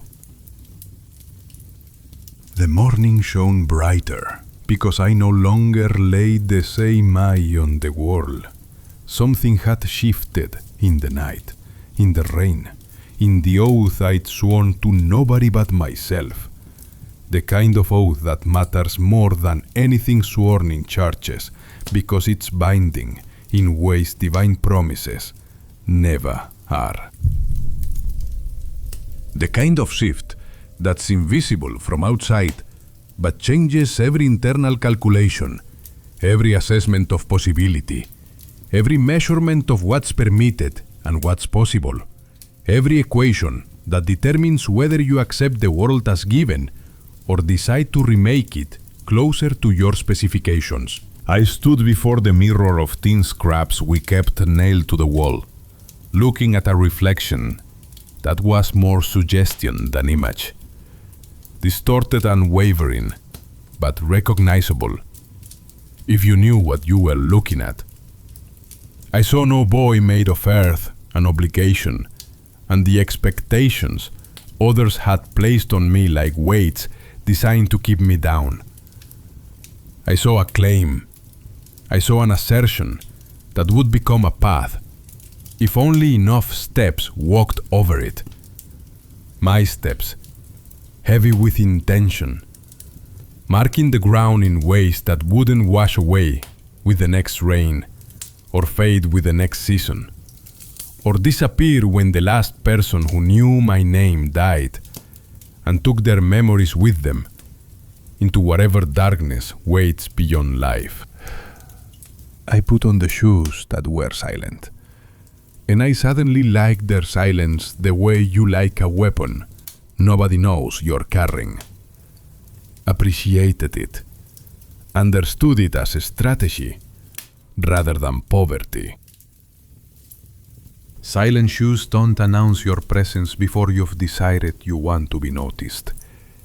They carry you where attention already stands, where opportunity waits for anyone bold enough to approach, without fanfare or apology, without the noise that marks you as someone seeking permission instead of taking what's yours. I went out, and Envigado smelled of clay and chance, of morning coffee brewed weak, and yesterday's rain evaporating back into sky, completing the cycle, returning moisture to clouds that would send it back down on us again tomorrow, or the next day. The same water, falling and rising and falling, in patterns so predictable they felt like fate, but were really just physics, just gravity, doing what gravity does, without malice or mercy. At the corner stood Tavo, hands in pockets, eyes searching for a day that was ready, for possibility wearing skin. For the moment, when talk could become action, and action could become money, and money could become everything we'd been told we weren't allowed to want, weren't smart enough to get, weren't destined to have, because destiny had other plans for boys from Envigado. And those plans involved staying exactly where we were, doing exactly what our fathers did, dying exactly how our fathers would die, quietly, poor, forgotten. Today, he asked, and the question contained multitudes. Today, we stop waiting. Today, we stop accepting. Today, we start taking. Today, we prove everyone wrong, or die trying. And either way, we'll know we thrive. We'll know we didn't just surrender to circumstance and call it fate, and pretend we never had a choice. Today, I said, and the word was a promise, and a threat, and a declaration of war against every force that had tried to keep us small, every voice that had said we couldn't, every system designed to ensure we stayed in our place and accepted our lot, and were grateful for the scraps we received. We didn't say what today was. Didn't need to. Today was the end of waiting, the end of watching, the end of being shaped by forces we couldn't control.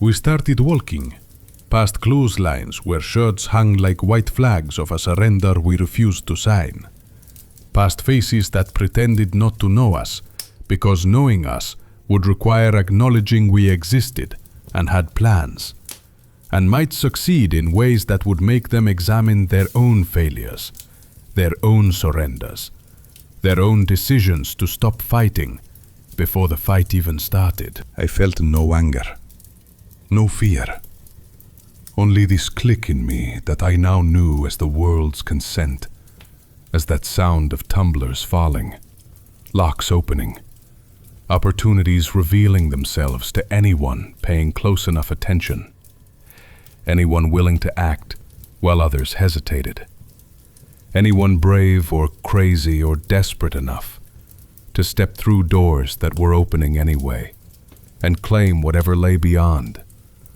as if it had always been theirs. I raised my hand as if to signal the rain it could stop, that its work was done, that it had delivered its message and taught its lessons, and could return to the sky satisfied that one more boy had learned what he needed to learn. It didn't stop. Rain listens to nobody, cares for nothing, falls because that's what rain does. But it changed. Suddenly it didn't smell like earth anymore, but like metal. like copper and iron and steel, like the components of industry and commerce and war. Like everything humans make when they're trying to beat nature at its own game, trying to impose order on chaos, trying to build towers that reach heaven and prove they don't need God's permission to be great. That's the smell of power, before it has a face, before it has a name or a body count or a mythology. Just the raw potential of human will imposed on indifferent universe. Just the scent of transformation beginning, of boys becoming men, becoming legends, becoming warnings that other mothers whisper to their sons about what happens when you want too much, reach too high, refuse to accept the limits others have decided are natural and unchangeable. I breathed it deep. Let it fill my lungs. Let it mix with my blood and travel to every extremity, changing me on a cellular level, rewriting whatever genetic code had made me compliant, and replacing it with something harder, colder, more capable of doing what needed to be done. And I said to myself, quiet enough that only I could hear, loud enough that the words became law in the only court that mattered, the court of my own determination. I rise! And the city, ancient Medellin, violent and beautiful and unforgiving, a place that eats children and shits out ghosts. The city looked at this wet boy with delusions and hunger and said, fine, try. Let's see what you're made of. Let's see if you're real, or just another fantasy that'll dissolve in the next rain. I was real. Puta madre. I was so fucking real. Entry 3. Parceros. Loyalty as currency. Chapter 1. The gang. There were 5 of us. Me, Jairo, Mono, Tabo, and Chino. We had no last names in the streets, only nicknames, because the city didn't grant us history.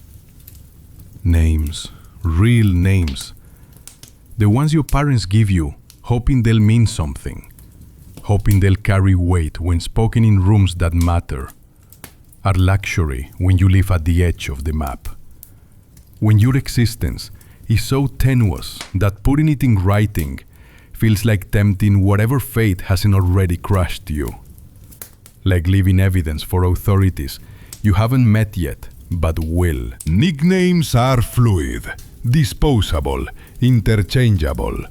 They protect you from being found when the police come looking through records that don't include street names, that can connect Chino the Shadow to Carlos Ramirez the student, that can draw lines between the boy who goes to confession on Sundays and the boy who moves packages on Saturdays. They protect your family from association when you inevitably do something that demands retribution, when your actions require consequences, and those consequences need targets but can't quite find them because you've built layers of identity like Russian dolls, each one containing the next, each one deniable. We shared bread, blood, and boredom in roughly equal measures. Our uniform was dust and defiance, clothes that marked us as coming from neighborhoods where fashion meant clean, not new, where style was wearing shoes that still had soles, even if the leather had more holes than surface. Our language was risk. Not the calculated risk of businessmen, or the strategic risk of generals, but the raw animal risk of boys who had nothing to lose, because we'd never had anything to begin with, who understood that sometimes the only way forward is through danger, that safety is just another word for stagnation when you're starting from zero. When the sun sank behind the hills of Envigado, turning the sky that particular shade of orange that means the day is dying, but hasn't quite given up, hasn't quite admitted defeat to the darkness that's already won. Our shift began. Not a job exactly, more like a calling.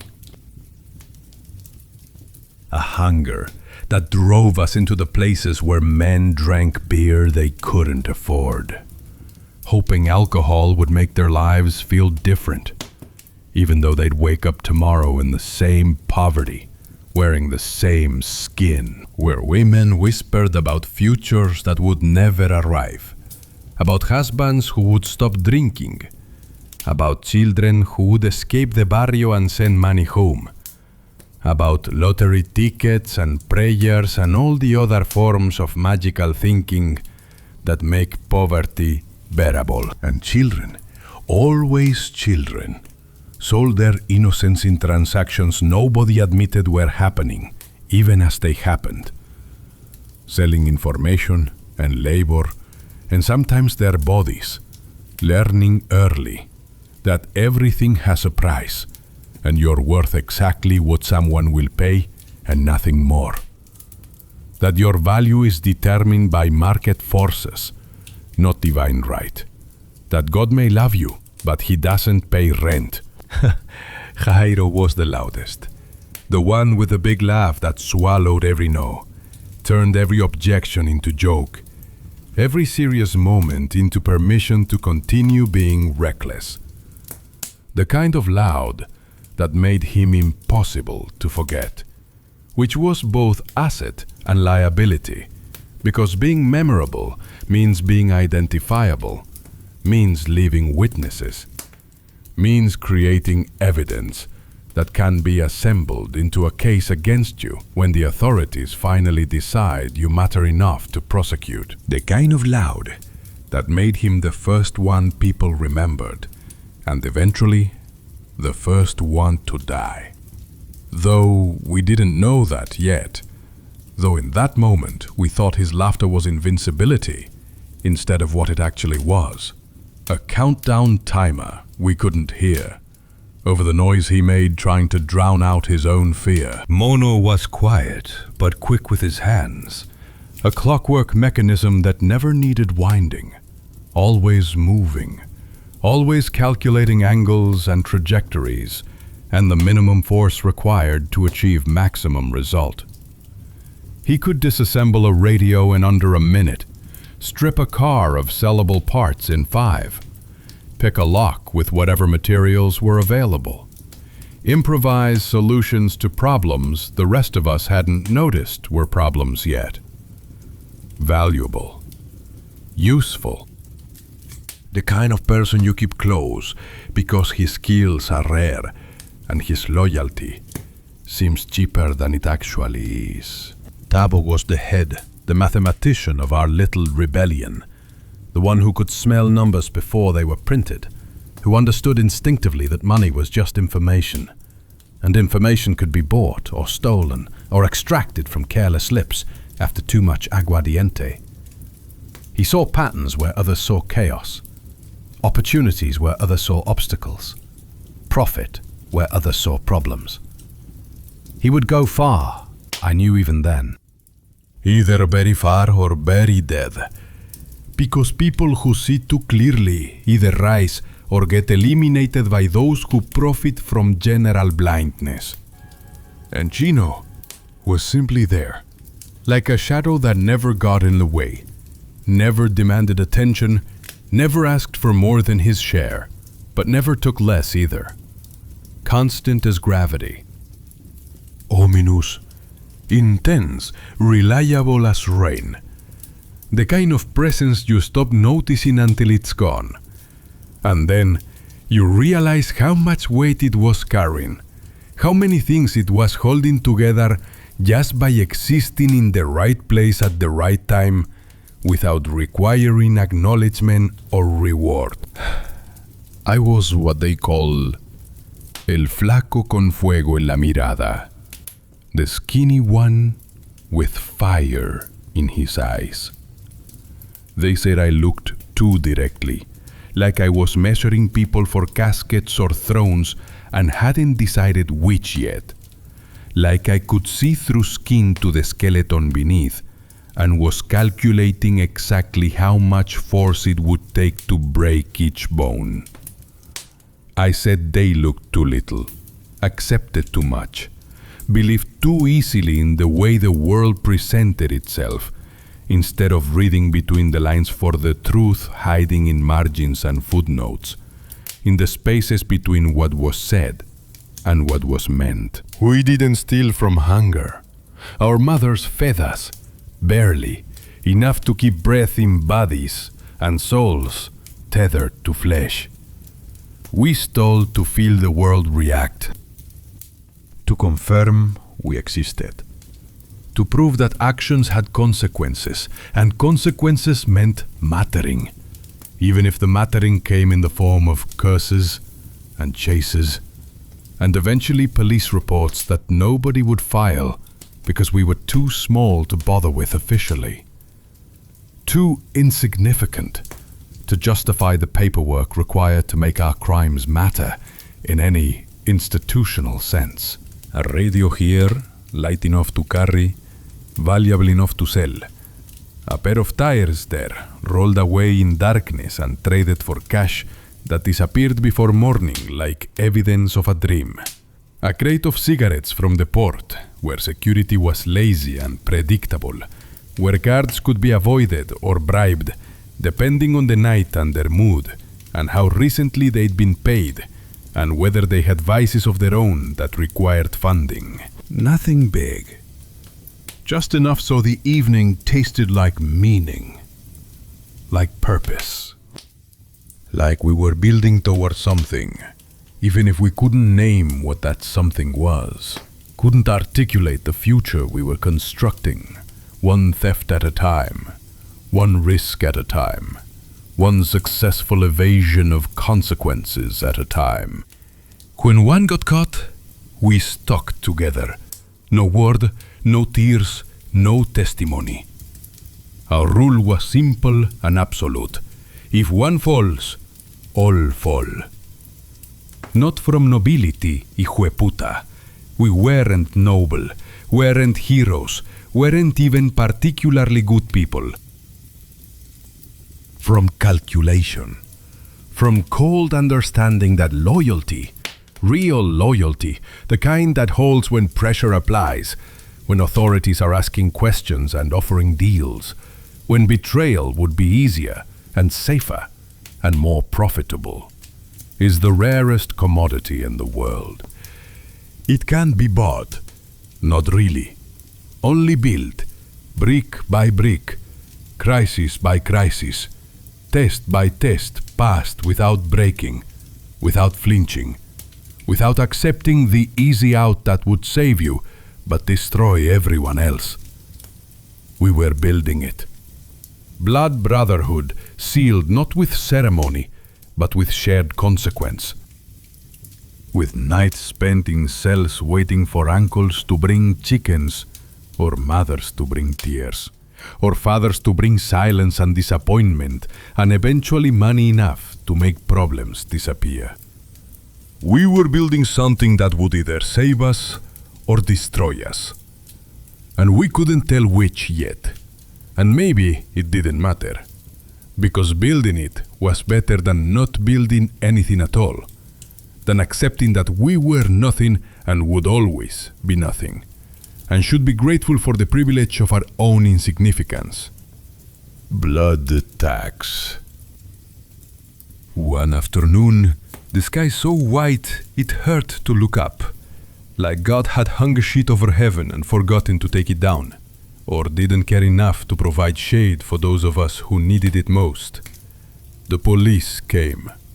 2 men in uniforms that were more costume than protection, fabric faded from washing and wearing, creases that said they slept in these clothes, or never slept at all, badges that had lost their shine years ago, and now just looked like tarnished declarations of authority nobody really believed in anymore. One had the look of a teacher who'd been on duty too long, who'd started with ideals, maybe believing he could make a difference, could protect the innocent, could bring justice to places where justice had never existed, and watch them corrode to cynicism, rust to indifference, dissolve into the general understanding that the job is just a job, and the uniform is just clothing, and the badge is just metal, and none of it means anything except a paycheck that never quite covers rent, and faith that disappeared so gradually you didn't notice it was gone until you looked for it one day and found only emptiness where conviction used to live. The other had the hunger of someone who wanted to be paid more than he was, could figure out that a badge could be employment or opportunity, depending on how flexibly you interpreted your duties, how creatively you understood the word law, how willing you were to see enforcement as negotiable, as a service you could provide to highest bidder, regardless of which side of legality they occupied. They found Mono first. Of course they did. Mono was quick but not careful, fast but not subtle, skilled with his hands but lacking the paranoia that keeps you alive in work like ours. A radio in his pocket, stolen obviously, because boys like us don't buy radios. We liberate them from stores that have too many, from houses that can afford to replace them. A knife in his shoe. Illegal, definitely, because weapons are for those who can afford lawyers to explain them away, not for campesinos who carry them for protection in neighborhoods where protection isn't something police provide. It's something you arrange for yourself or do without. Both items justifications for arrest. Both minor enough that a man with money would have paid a fine and gone home, would have called a lawyer, who would have called a judge who owed him favors, would have made the whole thing disappear with phone calls and cash and the general machinery of privilege that grinds smaller crimes to dust. But we didn't have money. We had nothing.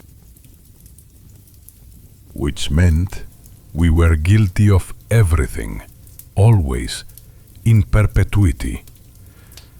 Because poverty is its own crime, in a world that criminalizes being unable to buy your way out of consequences.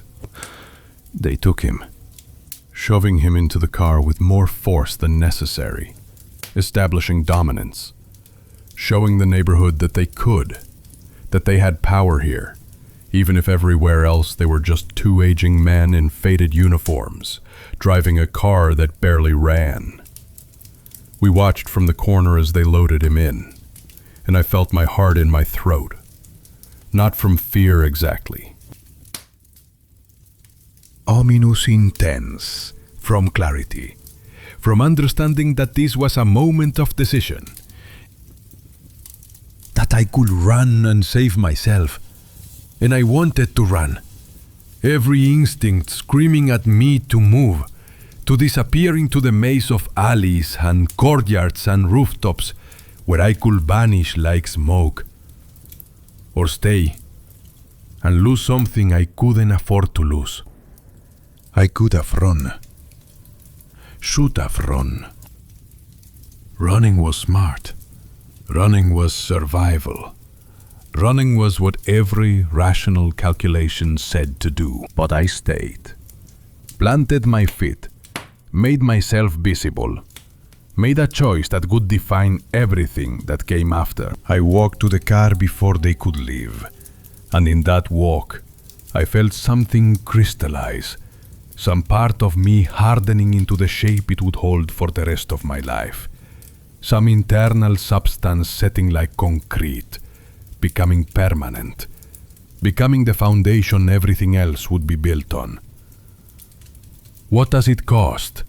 I asked, and my voice sounded strange to me, too calm, too certain, coming from a boy in clothes that barely fit, asking questions he shouldn't know to ask, shouldn't be able to ask, shouldn't have the vocabulary for if the world was working the way it was supposed to. The older one frowned, looked at me like I was a riddle he didn't have time to solve. A puzzle that was mildly interesting, but not interesting enough to delay his day for. The younger one grinned, and in that grin I saw everything I needed to know about what happened next, about how this transaction would unfold, about the fact that we were speaking the same language, even if I was still learning its grammar. What does what cost, boy? For you not to take him. He held his eyes, the way you hold a weapon you're not ready to use but want them to know you have. Want them to understand is available if circumstances require it. The way you establish that this isn't begging.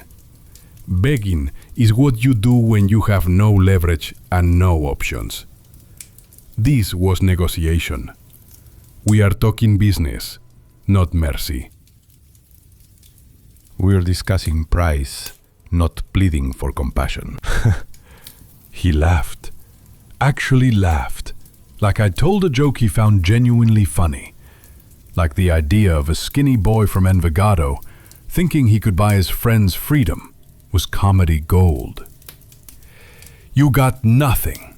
I nodded, accepted the assessment, didn't argue or protest or claim otherwise. Not yet. 2 words that changed everything. Not yet. Future tense. A promise or a threat, or both, deliver with enough certainty that he stopped laughing, stopped smiling, looked at me with something that might have been respect or might have been the first stirrings of concern that this skinny boy might actually become someone worth worrying about, someone who made good on threats, someone who remembered debts and collected them with interest. They drove off with Mono anyway. Laws are laws. Arrests are quotas. Some machines run on their own momentum, regardless of what you feed them. And the police state is a machine that's been running so long, it doesn't remember why it started or what it's supposed to accomplish. Only that it needs to keep moving, keep processing bodies through cells and courts, keep justifying its existence through statistics that prove it's doing something, even if nobody can quite articulate what that something is or why it matters. But I knew this wasn't an end. It was the beginning of an account.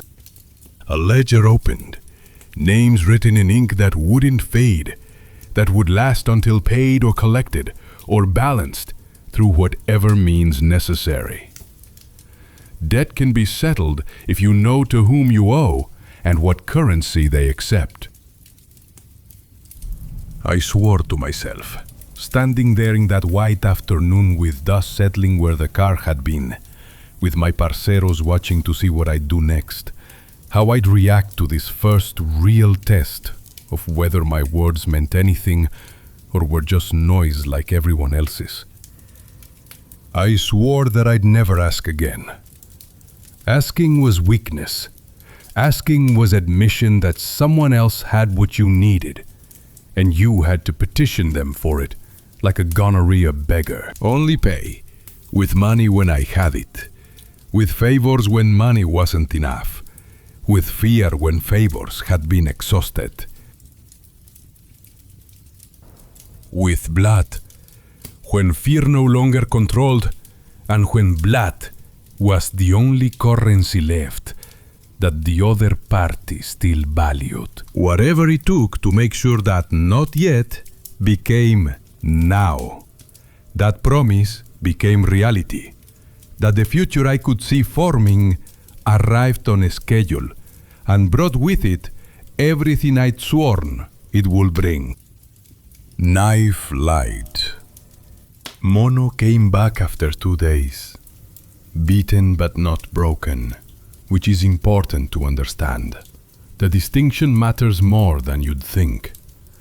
Broken men stay down, accept their breaking, internalize the violence done to them as truth about what they are and what they deserve. Beaten men get angry. Beaten men remember. Beaten men collect grievances like receipts and plan repayment. He had bruises blooming purple and yellow on his ribs, and when he lifted his shirt, we could see the bootprint clear as a signature, as a stamp of ownership attempted and resisted, as proof that violence had been delivered, but having achieved its goal of creating compliance, of installing fear deep enough to modify future behavior.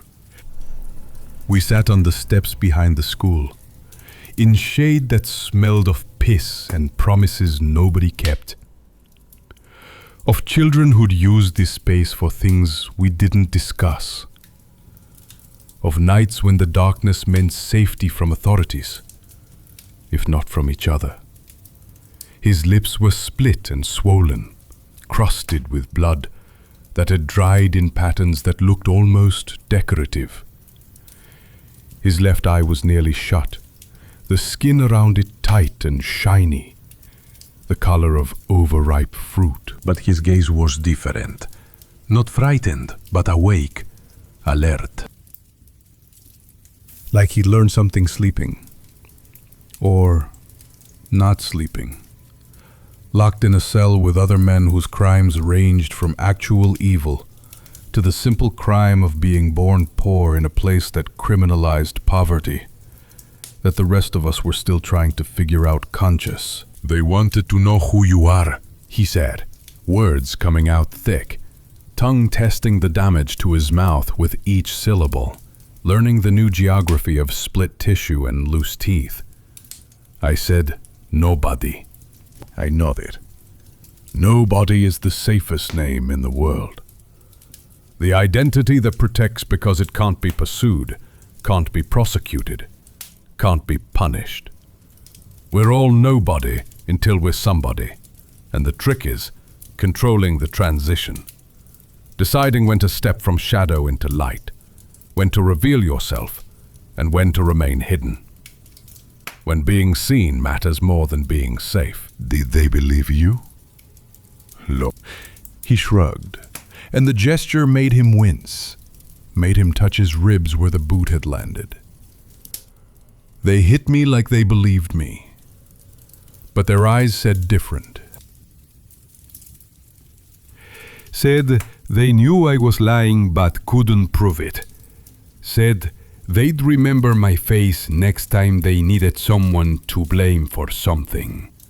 That evening, Tavo bought rum with money we'd earned moving packages we didn't ask about, performing services for men who paid in cash and didn't require receipts, who appreciated boys willing to be blind and deaf and dumb when blindness and deafness and dumbness were required. We passed the bottle, and the burn felt like validation, like we'd earned the right to poison ourselves the way adults did, to participate in the rituals of masculinity, even though we were still technically children by any measure, except the one that counted. We'd already learned that survival requires doing things that would horrify the people who claim to love you. Chino took a long pull and didn't pass it back, just held it, possession sliding into ownership, testing to see if anyone would challenge, if the rules we'd established about sharing actually meant anything, or if they were just words we'd agreed to when sharing was easy, when nobody wanted the whole bottle badly enough to fight for it. Tavo reached for it. Share, hermano. Why? Chino's eyes were flat, drunk or dangerous or both, the rum moving through his blood, loosening inhibitions, revealing the selfishness we all carried but usually hid behind the performance of solidarity. Because it's ours. We bought it together. We share it together. That's the rule. It's mine. I'm holding it. Possession is 9/10 of the law. And there it was, the fundamental question, the test we'd been avoiding. When sharing stops being voluntary and becomes mandatory, when collective ownership conflicts with individual desire, when the rules we made protect something we want more than we want to follow rules. The other tenth is willingness to defend your claim. Willingness to convert possession into ownership through force, through making it more expensive to take something from you than it's worth. Chino drew his knife, the one he carried everywhere, the one his grandfather had given him before dying of whatever all men in our neighborhood died of. Exhaustion, probably, or shame, or the simple accumulated weight of years lived without winning. Years of small losses that compound until they crush you like debt you can't repay. The blade caught light, and I saw something in that reflection, in the way metal can make even darkness visible, can reveal edges in shadow, can show you where solid becomes sharp. Violence isn't an accident. It's a language, a grammar of escalation and response, of threat and counter-threat, of understanding that sometimes words fail, and what remains is the oldest conversation humans know. This is mine. Try to take it. Let's discover together what you're willing to lose to gain what I'm willing to kill to keep. Tevo stepped between them, brave or stupid. And sometimes those are the same thing. Sometimes courage is just stupidity that worked out. The knife moved, and I'm still not sure if Chino meant it to, or if his hand betrayed him. If alcohol made the decision his brain was still trying to make. Not a stab exactly, more a slash, a rebuke, a punctuation mark drawn in skin and blood. It caught Tavo's forearm, opened a line from wrist to elbow that welled red immediately, that looked like lips opening to speak testimony nobody wanted to hear, like the body trying to tell us something we'd been ignoring, like biology overruling psychology, and proving that beneath all our talk of brotherhood and loyalty, we were still just meat that could be cut, still just animals who would hurt each other over fermented grain in a bottle. The smell changed. Blood has a smell, iron and copper and something else, something animal and true, something that reminds you that beneath civilization, we're still predators and prey. Still creatures who solve problems with teeth and claws, even if we call them knives and guns and pretend that makes us different from wolves. It changed the evening from game to consequence, from posturing to proof that games can kill you, that the line between play and murder is thinner than you think and crossed more easily than you'd hope. I took the knife from Chino's hand.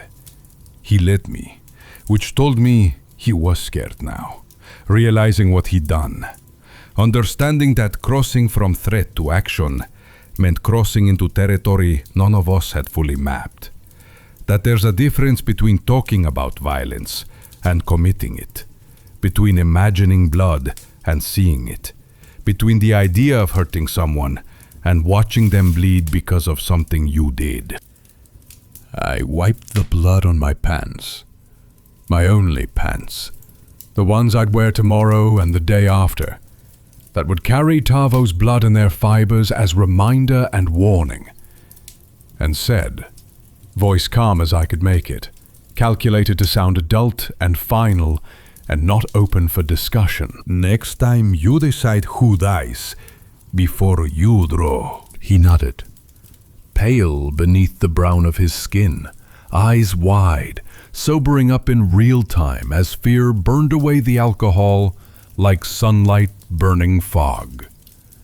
Understanding transmitted through words, but also through tone, through the look in my eyes that said, I meant it. that there would be consequences for drawing knives in anger, for threatening the fragile unity we'd built, for putting individual desire above collective survival. The gang had a new law: no blood without reason. But what's a reason? Who decides? Is wanting the whole bottle a reason? Is being drunk a reason? Is fear a reason? Is anger? And when reason runs out, when justification fails, when you can't explain why you did what you did, except that you wanted to and could, what then? We'd find out. Eventually, when laws we made conflicted with desires we couldn't control, when rules we'd written stopped serving us and started constraining us, when the gang we'd built to protect ourselves became its own kind of prison. But not tonight. Tonight, we bandaged Tavo's arm with a shirt torn into strips. Tonight we passed the bottle again, and this time Chino passed it back. Tonight we pretended the thing that had broken could be fixed with apologies and promises, and the general agreement to forget what had happened, even though we'd all remember it forever, even though it had shown us something about ourselves we couldn't unsee, that we were capable of hurting each other, that loyalty was real but fragile, that the brotherhood we'd sworn was binding only until it wasn't. Whispers at the judge.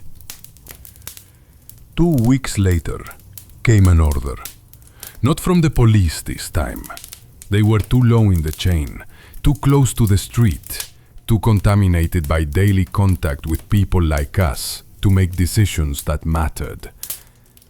This came from higher up the food chain, from the mechanism that pretends to be civilization, that dresses violence in robes and calls it justice, that builds courtrooms to make murder legal and prisons to make slavery acceptable. A judge who knew too much about us, or thought he did, which amounts to the same thing. When he has the power to sign papers that change your life, that convert freedom into confinement, that transform boys into criminals with nothing more than signature and seal. Suddenly we were a case, a problem to be solved. A statistic to be corrected. Evidence that the system worked or didn't, depending on what happened next and who was watching and what story they needed to tell about crime and punishment and the general theater of law that makes civilization possible. Ominous, intense, atmospheric. They brought us to a small chamber in the community house, a room that smelled of paper, rotting slowly in humidity Colombia provides in abundance, of mold growing patiently in corners where cleaning never reaches, and the particular despair of bureaucracy, grinding human lives into forms and reports and statistics that nobody reads, except to compile more statistics. The walls were covered with notices nobody read, health warnings, election announcements, regulations about noise and garbage, and the general conduct of citizens who paid no attention, because the law was something that happened to you, not something you participated in, not something that recognized you as human enough to have opinions about how you should be governed. A man with glasses and eyes that believed in everything except mercy, except flexibility, except the possibility that rules might bend for circumstances, or compassion might outrank regulation. This man read our names from a list. Mine came third, between Jairo and Tavo. Alphabetical or random or in order of perceived threat, I couldn't tell. I said nothing. Silence seemed safest. Words could be twisted, used against you. turn into confessions of crimes you haven't committed yet, but would be presumed guilty of anyway, because boys like us are always guilty of something. If not this, then something else. If not now, then soon. Then another entered. My uncle Gustavo, mother's brother. The one who'd learned early that the world runs not on merit, but on connection. Not on rights, but on relationships. Not on what you know, but who you know, and what you can offer them, and how badly they need what you're offering. He'd learned the machinery of corruption the way some people learn languages, not from books but from immersion, from participating in transactions until the grammar became intuitive, until he could negotiate bribes without discussing them, could arrange favors without naming them, could make problems disappear through processes so subtle they looked like coincidence. He brought a chicken. Yes, a chicken. Alive and clucking, feathers ruffled from being carried through streets, eyes bright with that specific stupidity chickens have, that utter lack of awareness that their currency in transactions they can't comprehend, that their value is determined not by what they are, but by what they represent. A meal for someone who's hungry, a favor for someone who can be bought, a symbol of respect for someone who values symbols over substance. He placed it on the table, and the judge, the man of law, the representative of the state, the symbol of everything civilization is supposed to mean, everything that separates us from animals, even though we're obviously still animals who just wear better costumes and tell better lies, laughed. Actually laughed, like this was the funniest thing he'd seen all week, like the absurdity of the moment was too perfect not to acknowledge. For me? Gustavo nodded, didn't smile, didn't explain, didn't need to. The chicken said everything worth saying. I acknowledge your power. I recognize your hunger. Not for chicken necessarily, but for the things chicken represents. For tribute and respect and the general acknowledgement that you control outcomes, and I need you to control them in my favor. I'm willing to feed it if you're willing to forget whatever you were going to do to these boys. If you're willing to let this particular crime slide in exchange for poultry and the understanding that there will be more where this came from if you remain cooperative. The chicken gackled, made sounds that meant nothing to anyone except the chicken, who might have been protesting or celebrating or just commenting on being held, on being carried, on being present in a room where its fate was being decided by creatures it couldn't understand. The judge signed something. We were free. Just like that. Dismissed. Charges dropped or never filed, or lost in paperwork that would conveniently disappear, that would be misfiled, or damaged by water, or simply vanished the way inconvenient truths vanish in places where truth is less important than maintaining the illusion of order. Justice served, or perverted, or revealed to be the theater we all suspected it was. The performance we participated in, because not participating meant admitting the whole thing was nonsense. And if it was nonsense, then what were we supposed to believe in? I understood in that moment. Really understood in a way that changed how I saw everything. Justice is a trade deal with better marketing.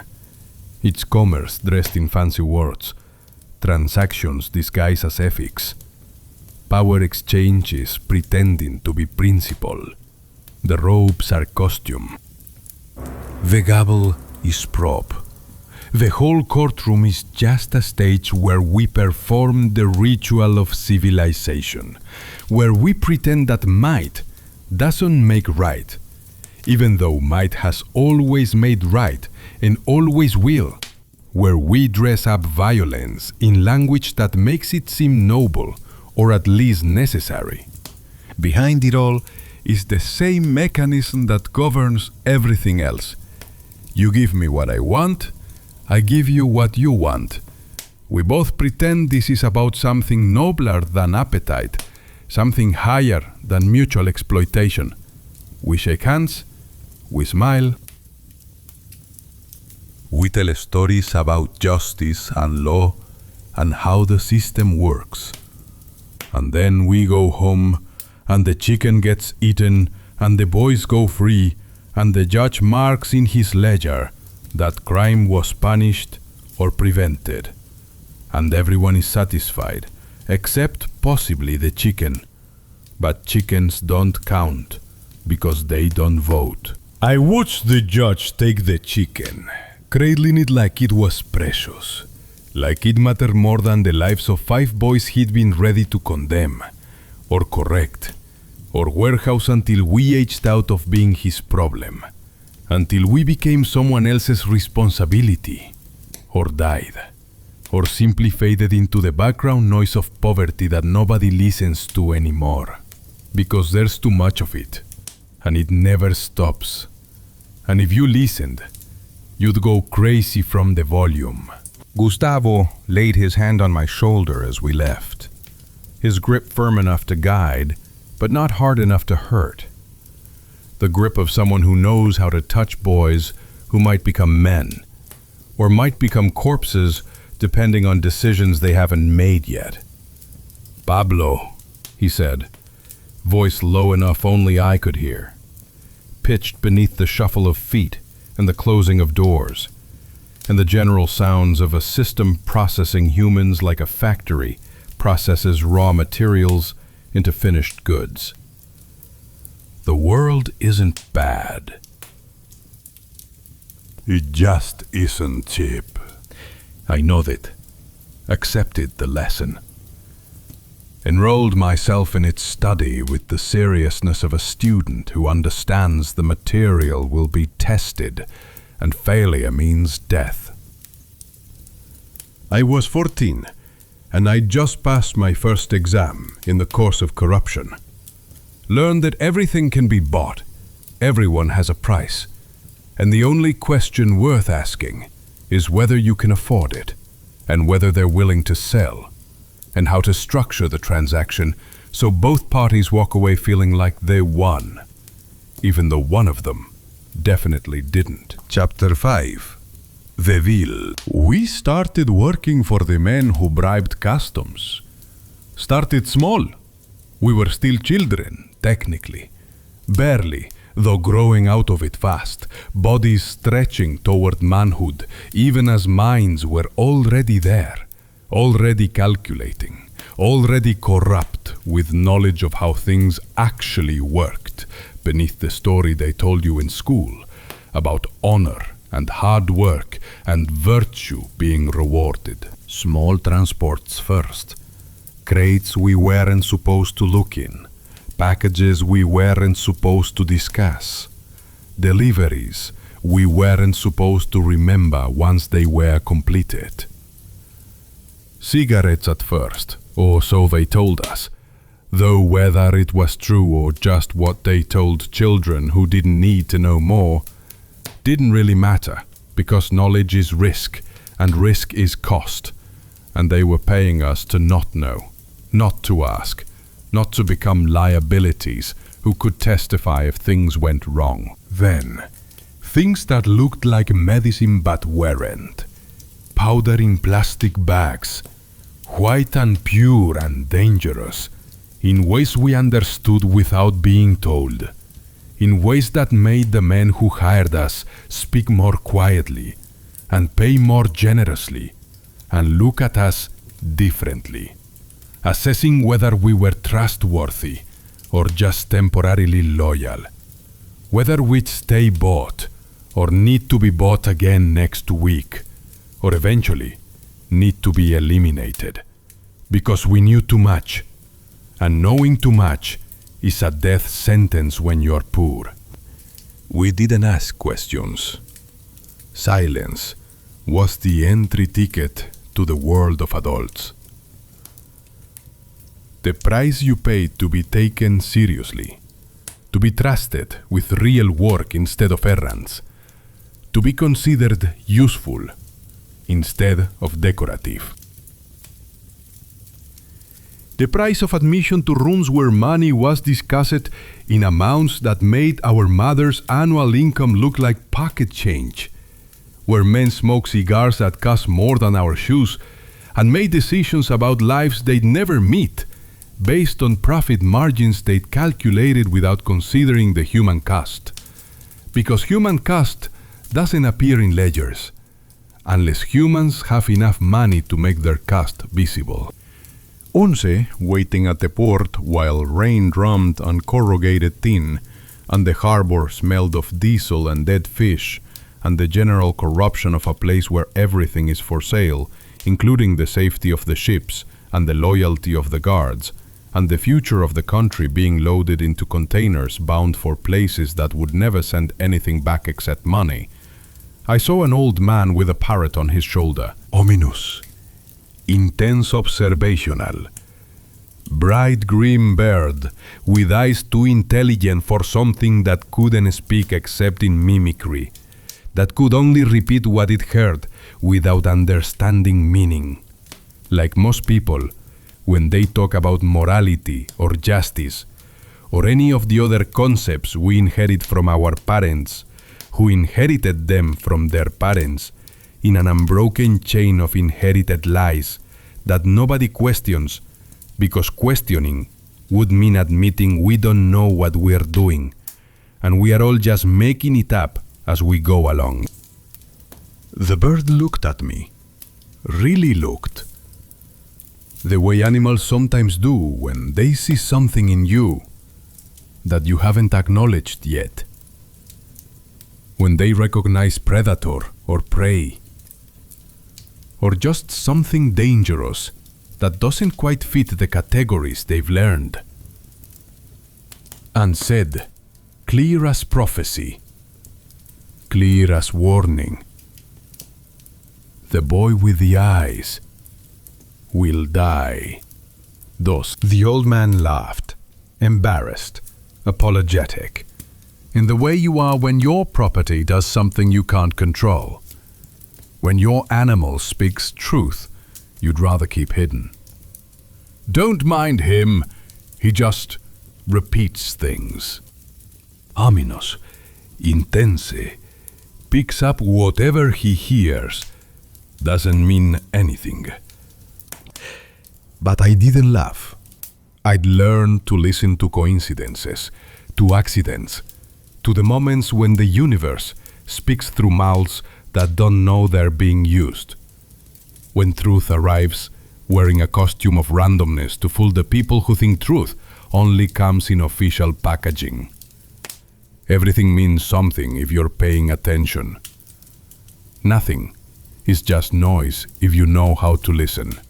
When we delivered the goods, driving through rain-slick streets on motorcycles we barely knew how to control, adrenaline and fear mixing into something that tasted like the future, like velocity, like escape from everything we'd been born into. Tabo counted out loud. 100, 200, 300. His voice steady, professional, like he'd been doing this for years instead of days. Like counting money was natural as breathing. Like he'd been born knowing how to assess value and calculate shares and determine whether we were being cheated or paid fairly or overpaid as set up for some scam we couldn't see yet. I nodded. That wasn't a number. That was a pulse. That was proof we existed, mattered, had value to someone beyond our mothers, who loved us because they had to, and God, who supposedly loved everyone, but showed favorites anyway. Money is validation when you've never had any. It's proof that your time is worth something, that your labor produces value, that you're not just cargo being moved through the wall, but an actor in it. Someone who makes decisions that affect outcomes. Someone who counts. In the evening, they gave us our cut. Not much. Never much when you're at the bottom. When you're the most replaceable piece of the machinery. When anyone could do your job and you know it, and they know you know it. But enough that we could call ourselves men instead of boys. Could buy rum without stealing it.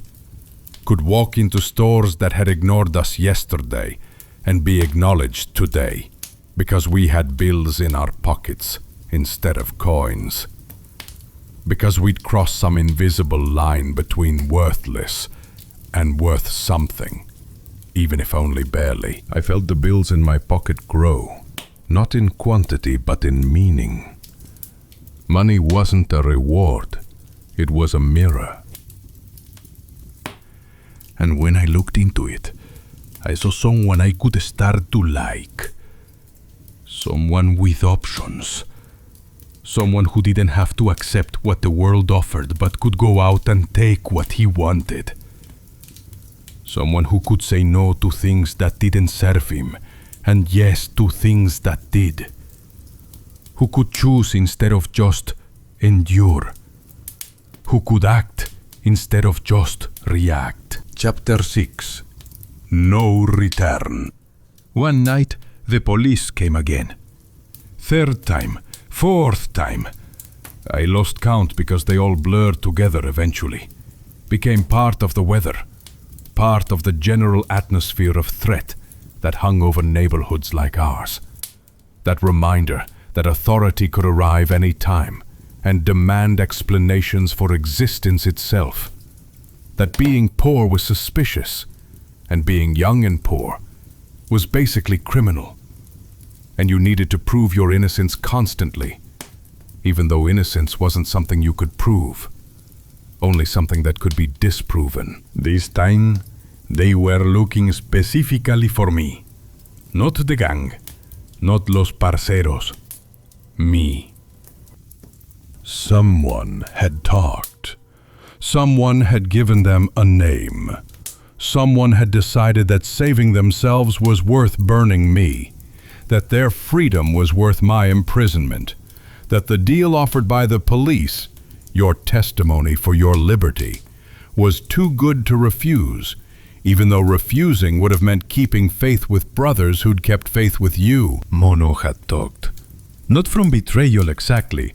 I understood that later, when I had more experience with what fear can make men do, when I'd seen enough interrogations to know that everyone breaks eventually, if you apply enough pressure in the right places for long enough. From fear. Ominous, intense, from pain. From whatever they promised, in that room where confessions are extracted like teeth, slowly, and with tools designed for maximum discomfort, where they make you understand that talking is the only way the pain stops, the only path back to a world without constant, low-level torture. I found him the next day by the river, where the water runs brown with city runoff, and trash floats like monuments to everything we couldn't afford to throw away properly, where pollution was so thick you could smell it before you saw it. That particular stench of industrial waste and human waste and the general decay of a city that grew too fast and couldn't process its own shit anymore, literal or metaphorical. His eyes were open, staring up at sky he couldn't see anymore, at clouds that continued their slow migration across blue, without caring that one more person had stopped watching them. No marks on him visible, nothing dramatic, nothing that would photograph well or prove violence in court. Just stopped. Like a watch that runs out of battery and goes still. like a heart that decides it's beaten enough times and doesn't owe the world another contraction. I stood there a long time, looking down at what used to be Mono. What used to be quick hands and quiet competence, and the closest thing to a friend I'd let myself have. Looking at meat that used to hold a person, and now just held decay. No anger in me. No grief. Grief is what you feel when something unexpected happens. When loss arrives wearing a face you didn't anticipate. This wasn't unexpected. This was consequence. This was action leading to reaction. Talking leading to bodies by rivers. Fear leading to death. Whether you're the one who's scared or the one who inspires it. Things don't just happen. They follow. Everything follows something. Ominous, intense. Everything is caused. There are no accidents, only convergences of choices made by people who think they have more options than they do, who think their decisions won't lead to bodies by rivers, but do, always do, because violence is patient, and consequence is inevitable, and you can't outrun what's already inside you. I wasn't sad. Sadness was a luxury I couldn't afford, an emotion that required believing things could have been different, that this outcome wasn't written in everything that came before. I was done with fate, with accepting, with letting the world write the story while I just lived it.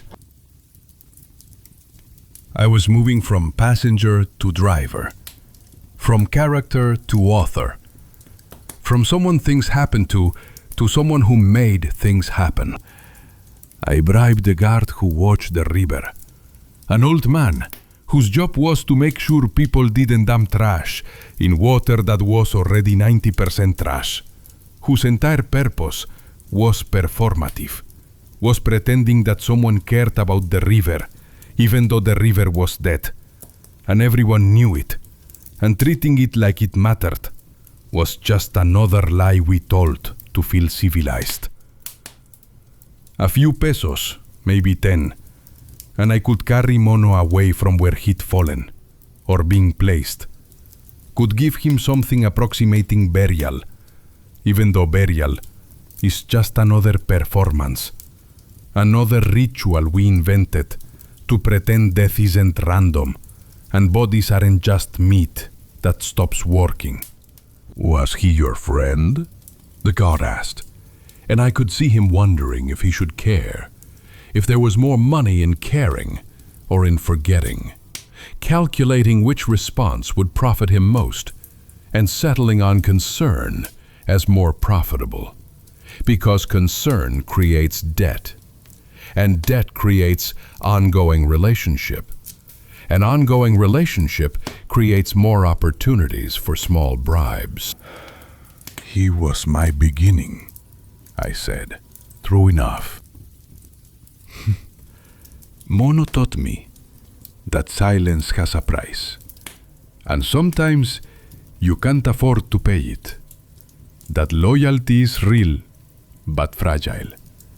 That everyone breaks eventually under enough pressure.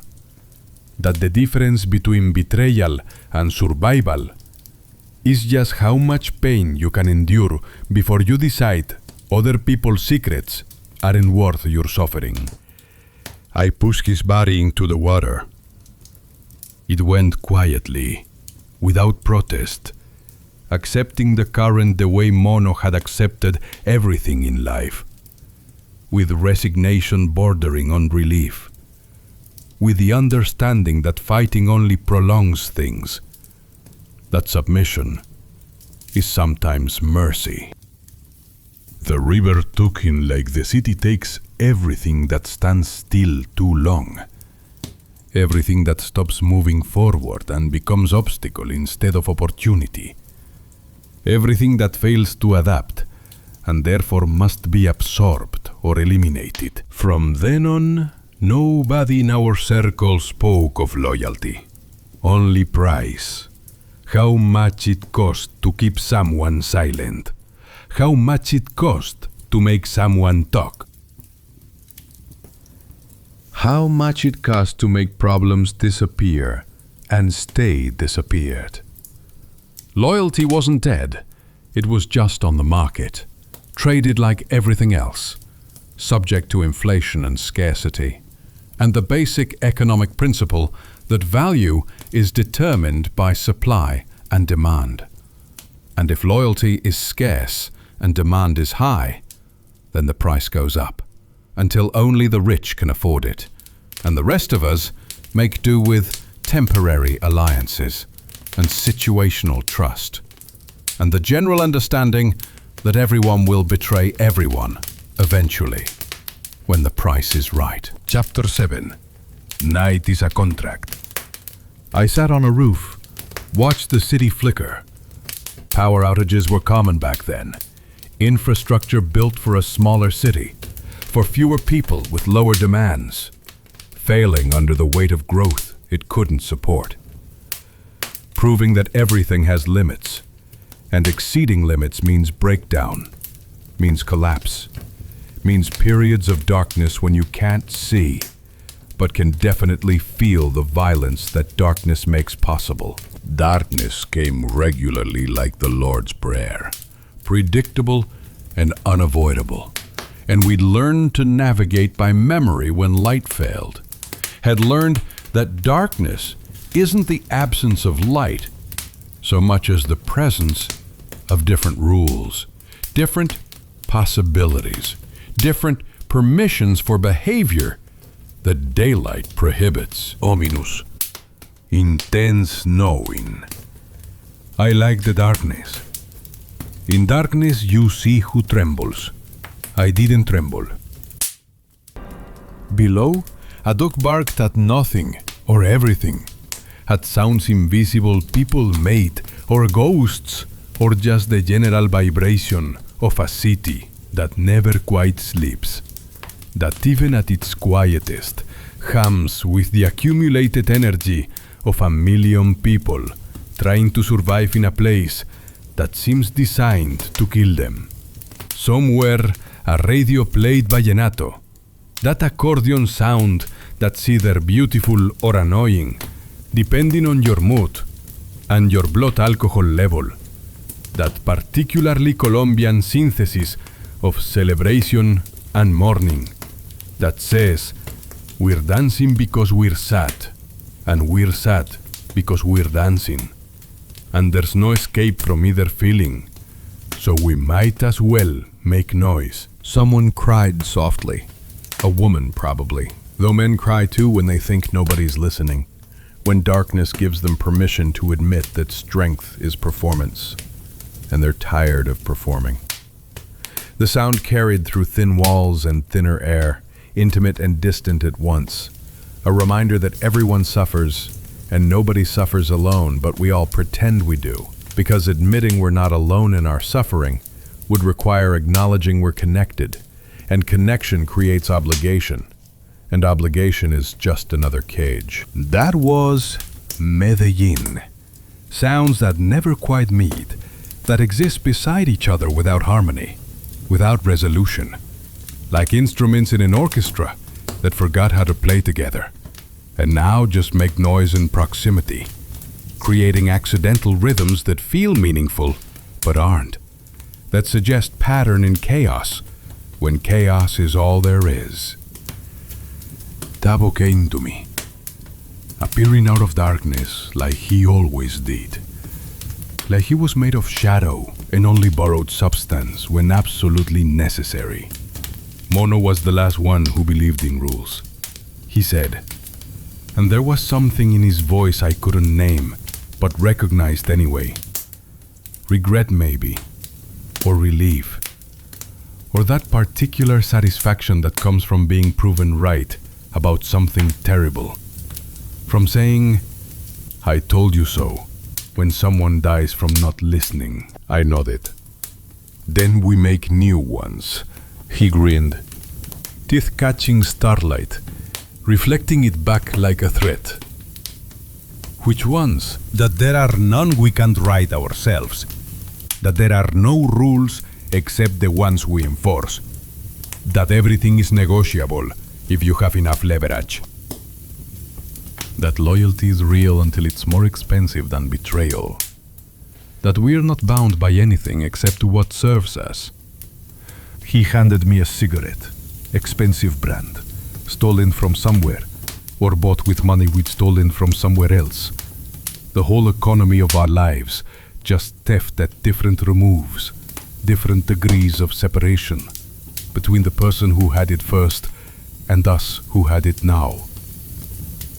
I took it, pulled smoke deep into lungs that were still young enough to process poison without immediate complaint. That would take years to show the damage we were doing to them. The same way it would take years for our souls to show the damage we were doing to those. Tasted the evening. Metal, soot, longing, possibility.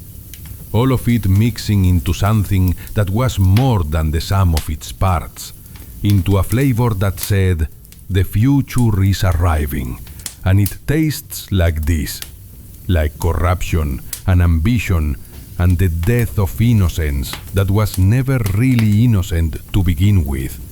That was just ignorance wearing a pretty name. Loyalty, I said, working through the thought as I spoke it, turning observation into theory, into law, through the alchemy of speech, isn't a virtue. It's a contract you sign new every day. It's renewed, or it expires. It's enforced, or it's meaningless. It costs something, and it's worth something.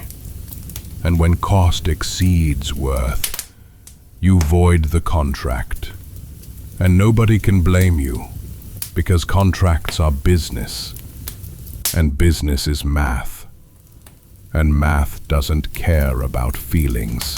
Tavo nodded slowly, understanding transmitted, concept accepted into the shared vocabulary we were building, the language of our particular betrayal of everything we'd been taught about brotherhood and honor and keeping your word. And what if you forget to sign? I looked at him, and in that look was every threat I'd learned to make without words. Every promise of violence I'd learned to deliver through silence, through stillness, through the kind of calm that says, I've already made the calculation, and your death is profitable, so tread carefully, because I'm looking for excuses, not reasons. Then, the night reminds you. We sat there, two boys on a roof who believed they could outsmart heaven, trick fate, rewrite rules that had been carved in stone by men who were dead and couldn't defend them anymore, who'd left behind systems we could exploit because they'd designed them for a world that no longer existed, that had changed while the rules stayed the same, and the gap between rules and reality was where we would build our empire. And maybe we did. Maybe in that moment we actually glimpsed something true about how the war works. That power belongs to whoever's willing to take it. Rules belong to whoever's willing to enforce them. And morality belongs to whoever can afford it. Which means morality belongs to nobody in neighborhoods like ours, where survival is the only law, and everything else is decoration. That night, when rain finally came, always rain, always returning, patient as death and twice as certain, Columbia weeping its endless tears for reasons it had forgotten or never knew. It no longer smelled like earth. It smelled like iron, like blood or metal, or the components of weapons we'd eventually learn to use. Like the future, arriving early, and announcing itself through chemistry, through the particular scent of transformation beginning, of boys becoming men, becoming monsters, becoming myths. I breathed it in and felt something in me settle. Not peace, never peace. Peace is for the dead or the deluded, and I was neither yet. But certainty. The kind of certainty that carries you through everything that comes after. That lets you sleep when other men stare at ceilings counting sins. That lets you act when action requires doing things that would horrify anyone with the luxury of maintaining moral standards. Ominous, intense, confident. I knew who I was. I knew what I'd become. And I was ready, listo hijo de puta. Ready for everything. Entry 4. Motorcycles, Iron, and Trials of Manhood. Chapter 1. Speed as prayer. When I started the motorcycle, the sound was no engine. It was a litany. Each cylinder spoke in a language only understood by those who'd stopped fearing. Speed isn't a rush, you see. It's a kind of salvation. That moment when you outpace the world before it slows you down, before it breaks you. I was 16, maybe 17, and my hands knew more metal than paper. The smell of gasoline became my incense, the road my altar. Hijo de puta, how that engine sang! We tore through Medellin, through barrios where children counted their shadows because they owned nothing else. Every pothole, every dog's bark, every shift of gears was a dialogue with death. Polite, but honest. I saw the world through that visor like through glass that doesn't separate, but translates. Speed didn't make me free. It made me untouchable. The city at night was different from the handlebars. The lights bled together like watercolor on wet concrete. Women watched from doorways, their eyes knowing things their mouths wouldn't say. Old men played dominoes under bare bulbs that buzzed like trapped insects. And we were ghosts made of chrome and gasoline, appearing and disappearing between streetlights, real only in the moment of passing. I remember the weight of the machine beneath me, how it vibrated through my spine, into my skull, until my thoughts themselves seemed to idle and rev. The throttle was honest. You twist, it responds. No politics, no lies, no promises it couldn't keep. Just pure mechanical truth. More than I could say about most people. Tavo rode beside me sometimes, his bike older but somehow meaner. He had this way of leaning into turns that looked like prayer, like he was asking the pavement for forgiveness before he betrayed it. Faster! He'd yell over the engine's scream. Hasta que Dios nos vea! Until God sees us. As if God wasn't already watching, taking notes, preparing the final accounting.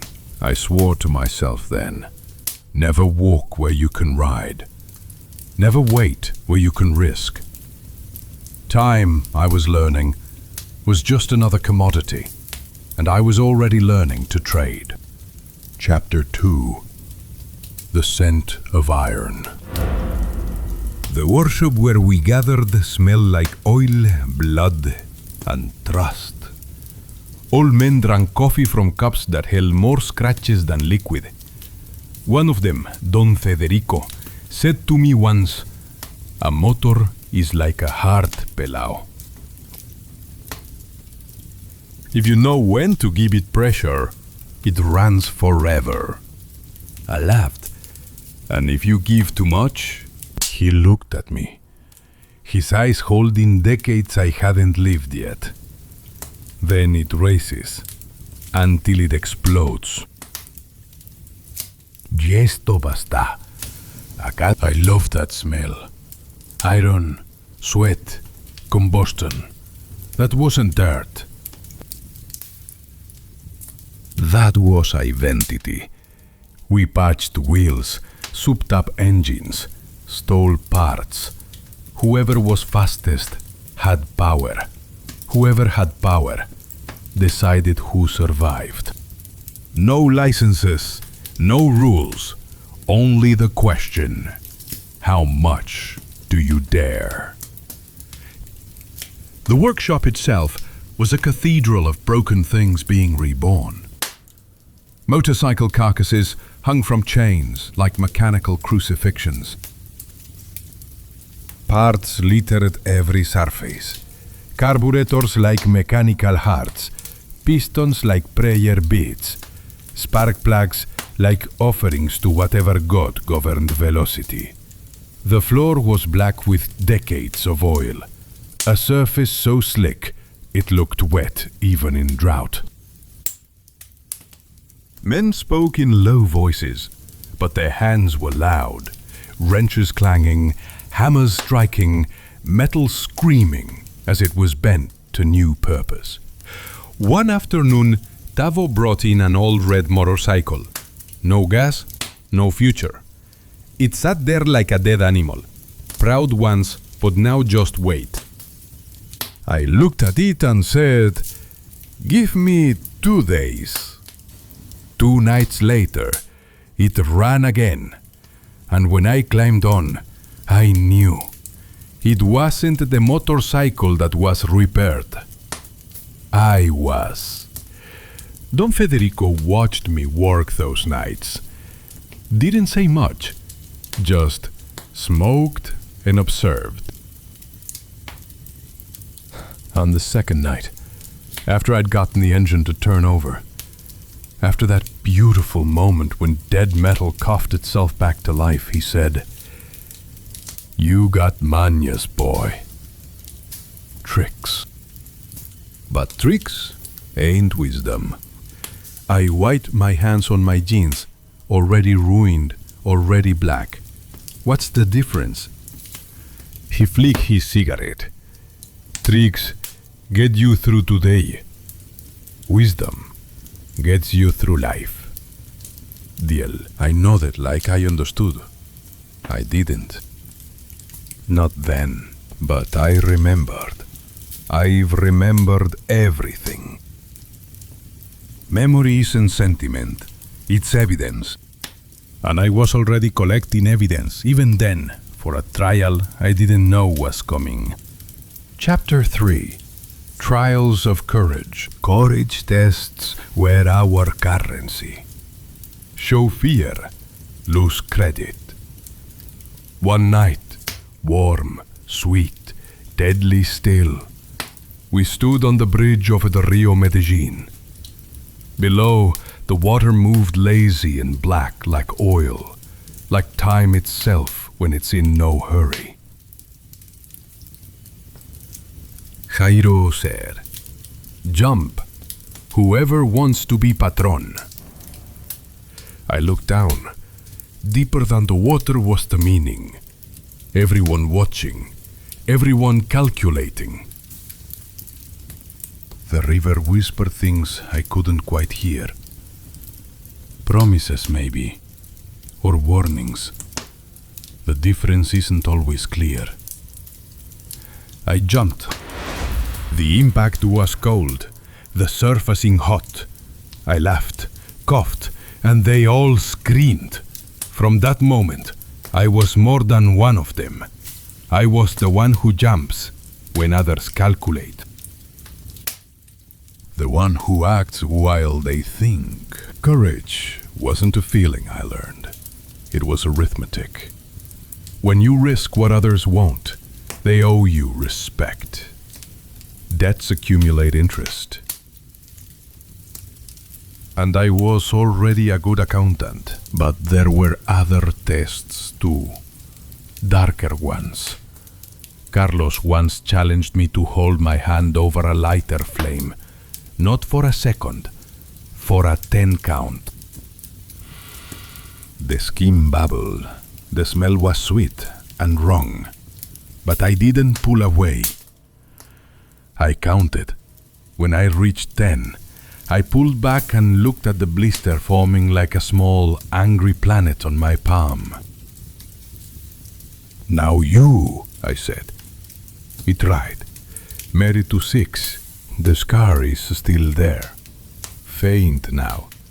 A small white reminder between my thumb and forefinger. Sometimes I touch it and remember. Pain is just information. What you do with the information, that's who you are. We rode without helmets sometimes, playing chicken with buses that outweighed us by thousands of kilos. We stole from market stalls not because we needed to, but because we needed to prove we could. Once, Mando stole a policeman's hat right off his head, and we laughed for days. The cop chased us 3 blocks before giving up, bent over, wheezing, probably regretting every aguardiente he'd ever drunk. Ay, carajo. We thought we were invincible. We thought the world was a game designed for our entertainment.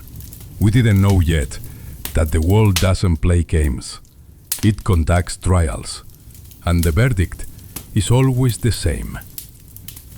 The line between game and war. One night, a man came to the workshop, a stranger, with clean hands. That was suspicious. Clean hands mean dirt elsewhere, just hidden better. He said, "I need boys who are fast."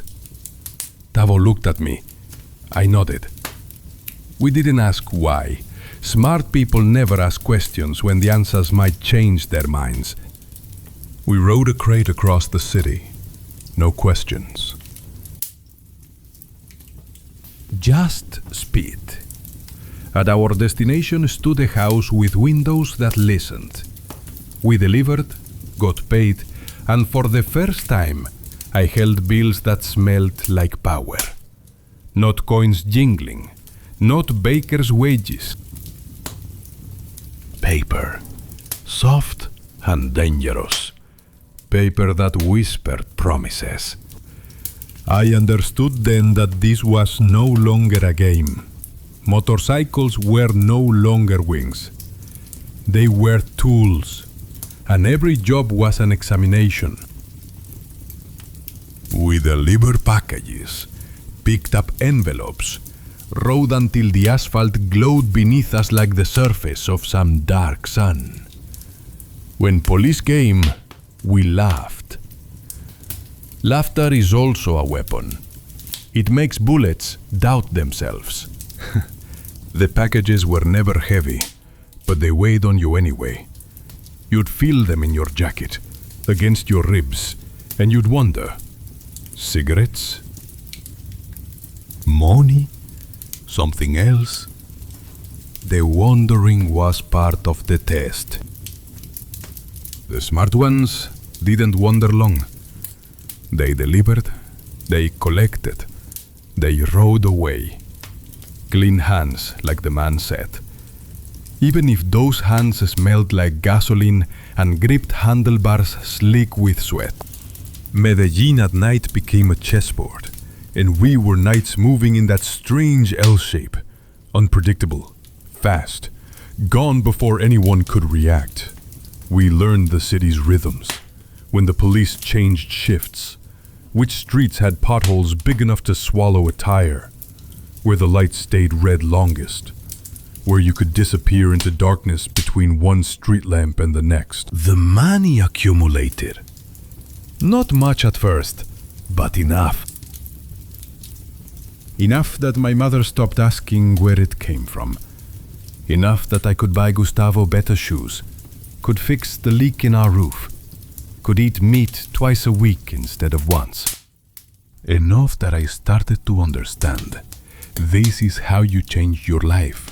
Not with hopes or prayers, but with speed and silence, and the willingness to carry weight without asking its name. Death wears leather. One time, Jairo didn't come back. He was supposed to deliver a package 5 blocks away. 3 hours later, they found him. The motorcycle lay pristine, like it had simply been parked. The body did not. I stood beside it and saw the helmet, split like a truth that couldn't stay hidden. In his eye, light still reflected. I whispered, "You were too fast, brother, or too honest." We buried him on the hillside, where the city looks small, where Medellin spreads below like a circuit board, all lights and connections, electricity without warmth. Mother Hermilda asked why I felt nothing. I said, because I remember everything. Memory isn't mourning, it's proof. Evidence. And I collected evidence like other people collect prayers. The funeral was small. Jairo's mother wept with a sound that seemed to come from the earth itself. Something geological, ancient. His little sister held a stuffed animal, its fur worn bald in places from love and time. The priest said words about heaven, about God's plan, about eternal rest. All lies, kindly meant, but lies nonetheless. There is no plan. There is only velocity and impact, angle and acceleration. Physics, not providence. That evening, I swore that no one would die for me again without knowing why. From now on, everyone pays their own price. But even as I thought it, I knew it was another lie. One I told myself so I could sleep. The truth was simpler and worse. People die for you because you ask them to. You ask with money, with respect, with brotherhood, with the simple fact of existing in their world and needing things. And they go. And sometimes they don't come back. And you remember, and you collect the evidence, and you keep asking because you need things. Still, always, more things. Things that require speed and silence, and young men who don't ask questions. Jairo's motorcycle sat in the workshop for weeks. Nobody touched it. It was haunted, not by ghosts, but by the simple fact of its survival when its rider haven't. Eventually, Don Federico stripped it for parts. Practical, efficient, no sentiment. The carburetor went to another bike, the tires to another, the frame to another. Jairo's motorcycle became 10 motorcycles, 20, infinite, distributed across the city like he'd been torn apart and scattered, which in a way he had been. Chapter 6. The first assignment. A few weeks later, the man with clean hands returned. He said, "This time it's not cigarettes." I didn't ask. I'd learned knowledge is ballast when you're paid to ride. He gave me a package, heavier than usual. I rode through rain, felt the weight in my jacket, against my heart. Once, I thought I heard it beating. The rain was the kind that falls in Medellin when the city remembers it's built in a valley, when the mountains gather clouds like children gathering stones, fat drops that explode on pavement, that turn the streets into rivers, that make the world smell like wet concrete and possibility. My clothes were soaked through in minutes, my skin beneath them cold, but my chest warm where the package pressed. When I delivered it, a man took the package, opened it, and laughed.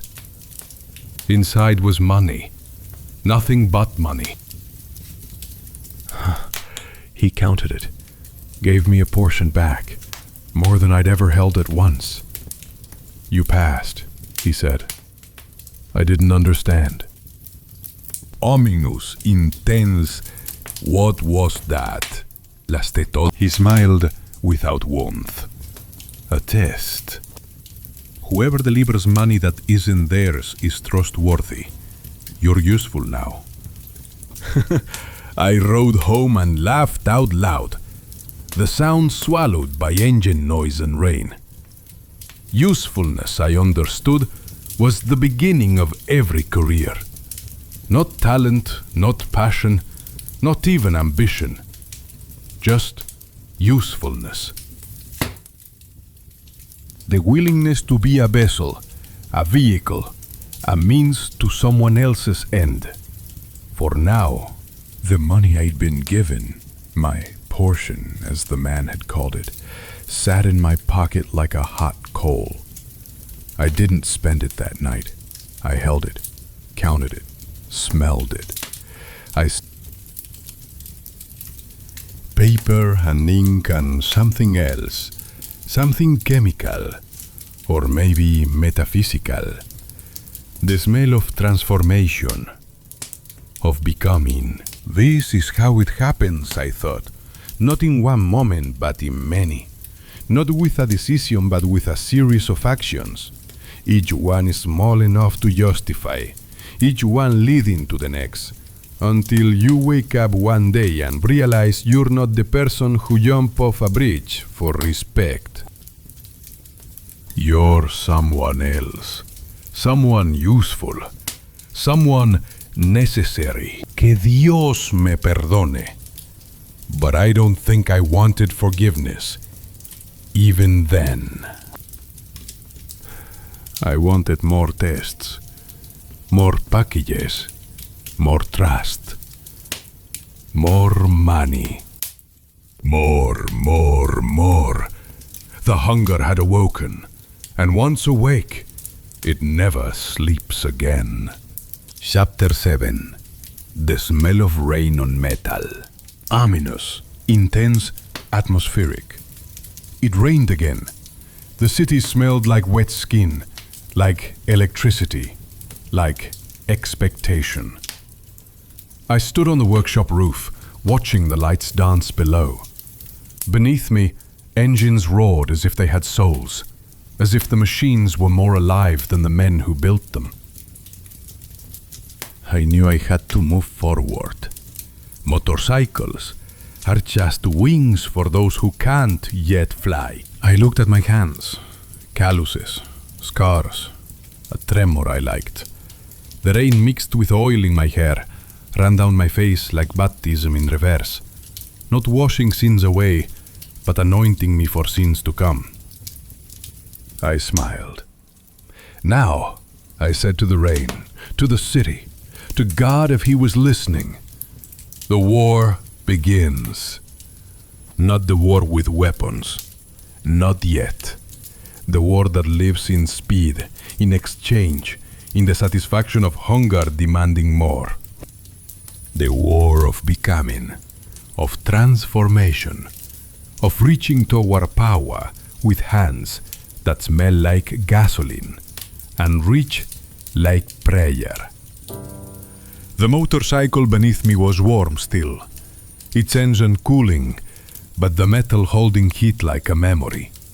Condensation formed on chrome, little drops that caught the city lights and held them like tiny, temporary stars. Below, Medellin spread out in grids and tangles, order and chaos fighting for dominance the way they always would. The way they always had, since the Spaniards first built their churches on Indian graves. I thought about Jairo, buried on the hillside, about Don Federico in the workshop, smoking his endless cigarettes, watching boys become men, become ghosts. About my mother, who prayed for me every night with a rosary that clicked through her fingers like an abacus, calculating my sins, hoping the math worked out in heaven's favor. About Gustavo and the other little ones, whose futures depended on what I did in the present, on how fast I rode, how much I carried, how far I was willing to go. The rain came harder. I tilted my face up to it, let it wash over me. Somewhere in the distance, sirens wailed. Police or ambulance, hunters or healers. It didn't matter. In Medellin, they sounded the same urgency. The same failure, always arriving too late. I descended from the roof, swung onto the motorcycle, kicked it to life. No destination, just direction. Forward. Always forward. The asphalt steamed beneath the tires, heat meeting water, creating that mist that makes ghosts of everyone. Above me, the sky cracked open, like it understood I would never go slow again. Like it was applauding or warning, blessing or cursing. Que viva Colombia! I whispered it into the engine noise. Ominous, intense. Long live Colombia. Long live speed. Long live whatever comes next. And I rode into the rain, into the night, into the future that was rushing toward me like the city itself. Inevitable, immense, already determined by the velocity of my choices, by the weight of packages I'd agreed to carry, by the usefulness I'd proven, by the hunger I'd fed until it became who I was instead of what I felt. The war had begun. I just didn't know yet that wars don't end. They only escalate. Journal entry 5. The weight of silver. Silver or lead? I remember the first coin I didn't earn, but took. It was warm, because the man it belonged to was still breathing when I held it in my hand. That was the moment I understood. Silver isn't just metal. Its power condensed into weight. Whoever carries it carries destiny. Whoever loses it carries guilt. In Medellin, people talked about money like weather. It came, it went, it destroyed roofs. I didn't want to be a victim of weather. I wanted to be the storm. Tavo said once, money is round, so it can roll. I said, and I'm the slope it rolls down. He laughed. I didn't. I meant it. I had the city in my bones. The noise, the tornness of it. Every step was a wager. Every encounter, a transaction. I'd learned morality is a luxury good. I couldn't afford it. The coin stayed warm in my pocket for hours, long after the man's body had cooled somewhere I didn't think about. Heat transfer, simple physics, but it felt like something else. Like the warmth was his life leaking into mine. Like I was absorbing not just his money, but his time, his choices, his everything. I rubbed the coin between my fingers until my skin smelled like copper and something else. Consequence, maybe. Or just the beginning of understanding what consequence would eventually smell like. At night, I'd take that coin out and flip it. Heads or tails. Silber oder Blei, silver or lead. That's what they'd started saying on the streets. Take the silver or take the lead. Accept the bribe or accept the bullet. Simple economics. Hominus intense binary morality. I flipped that coin and watched it spin in candlelight, and I thought, there's poetry in this. The same metal that buys your life can buy your death. Just depends on the denomination, the velocity, the angle of approach. Carajo, how simple it all seemed then. How elegant. How wrong I was about the simplicity. How right I was about the elegance. Chapter 2. The man in the white suit. His name was Rojas. Or he called himself that.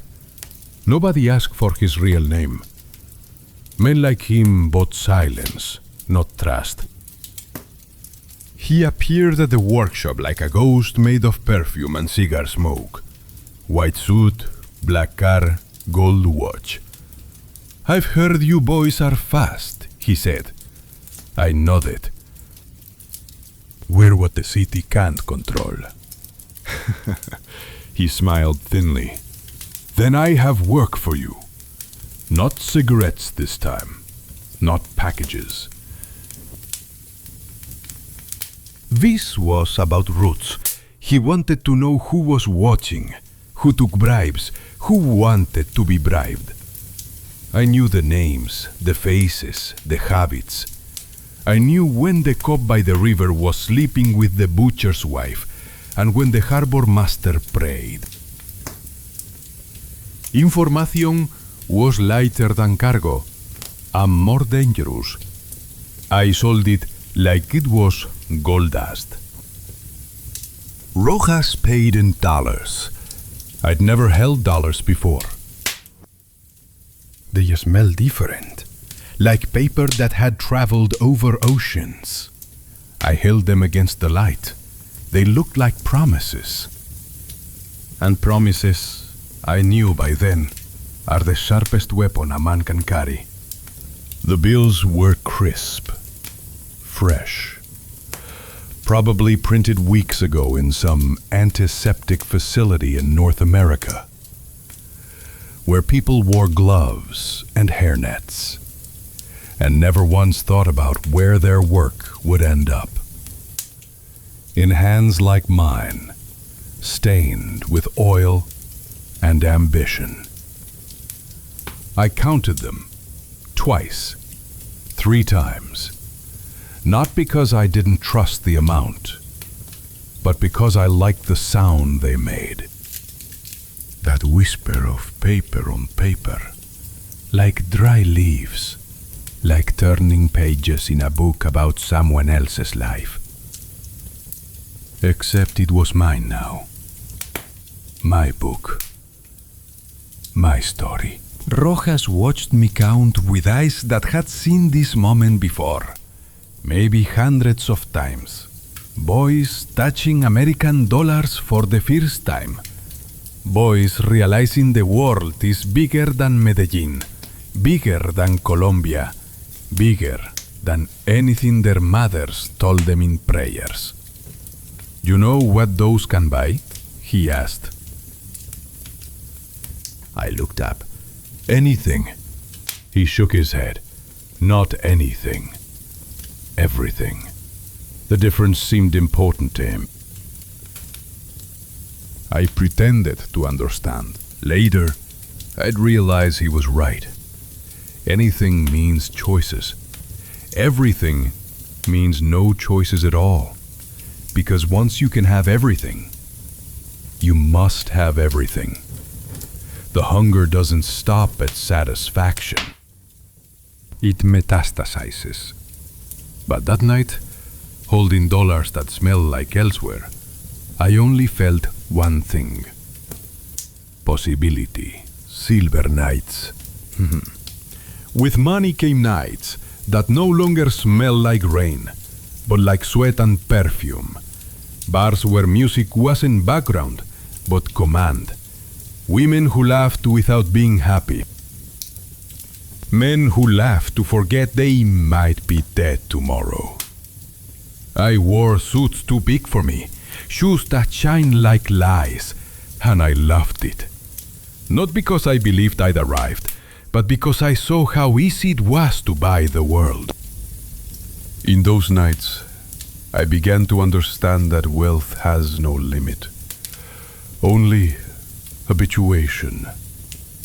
You get used to everything.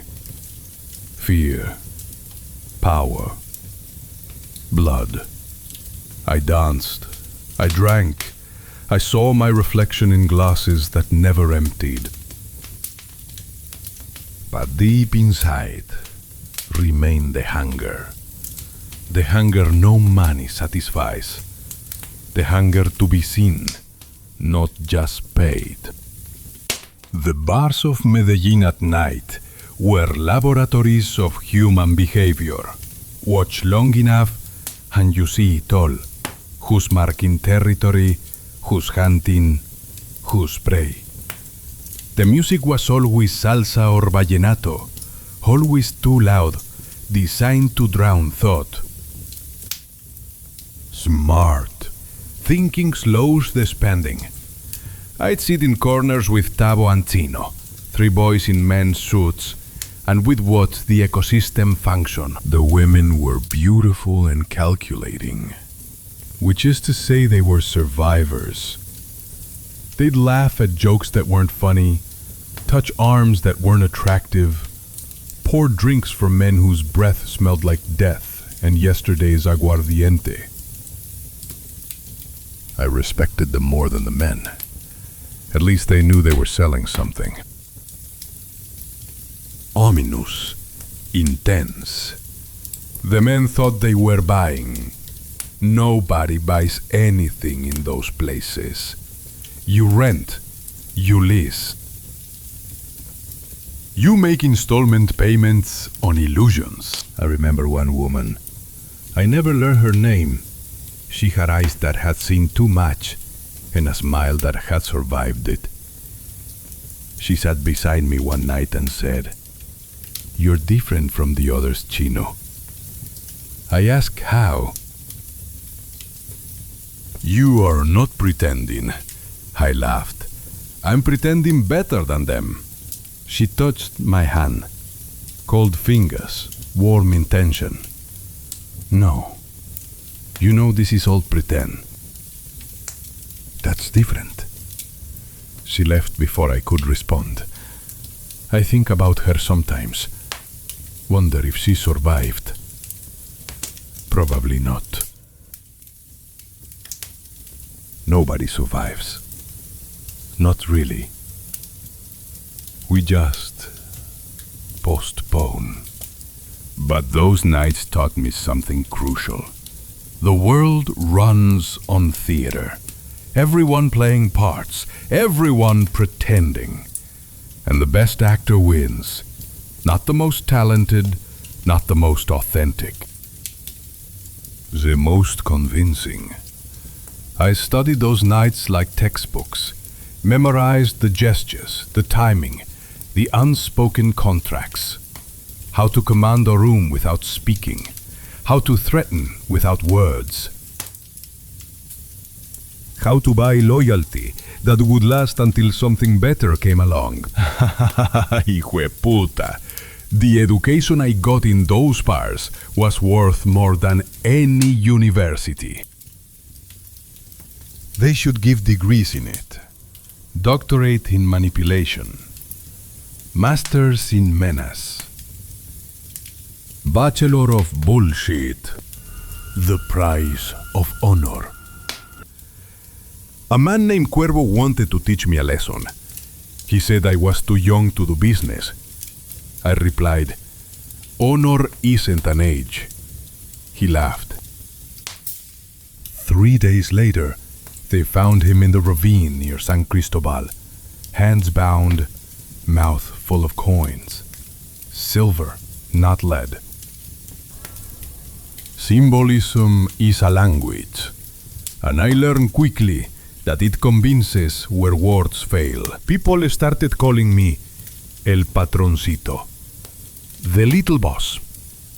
It was mockery, but also premonition. I took the name like a dog takes a bone thrown to it, not from hunger, but from calculation. A nickname is a bet. I bet high. From then on, I learned that violence isn't an act, but negotiation.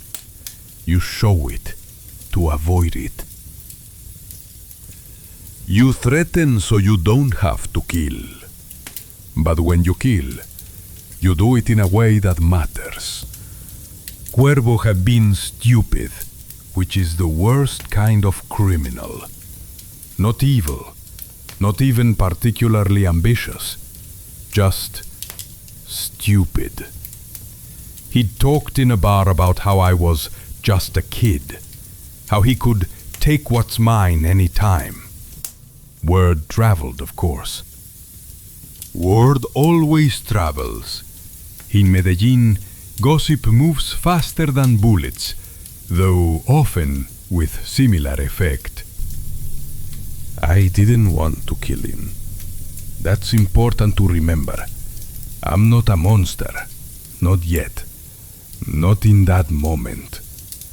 I just needed him to stop talking. But stopping men like Cuervo from talking requires permanent solutions.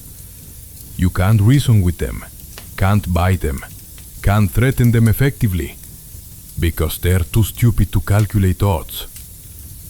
So you remove them. Mathematics, not malice. The coins in his mouth were my signature. A message in a bottle, thrown into the dark waters of Medellin's underworld. The message read, I take insults and convert them into currency. Try me. People understood. People always understand symbols better than speeches. My mother heard about it. She didn't ask if I'd done it. She asked, Pablito, are you eating well? I said yes. She nodded. Good. A man needs strength. That was it. That was our entire conversation about my first real killing. Colombian mothers are pragmatic that way. They know the world their sons are born into. They pray it won't consume them, but they're not surprised when it does. The name stuck. El Patroncito. I wore it like armor. Better to be mocked and feared than respected and dismissed. Fear accumulates interest.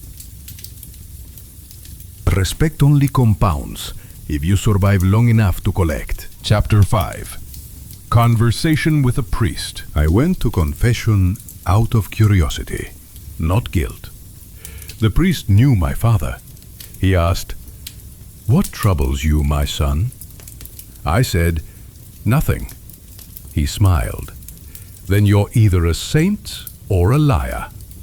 I replied, I'm efficient. He fell silent.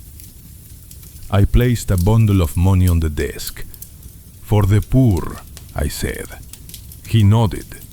I left. That day I understood. Sin is negotiable. God may know everything, but he has accountants.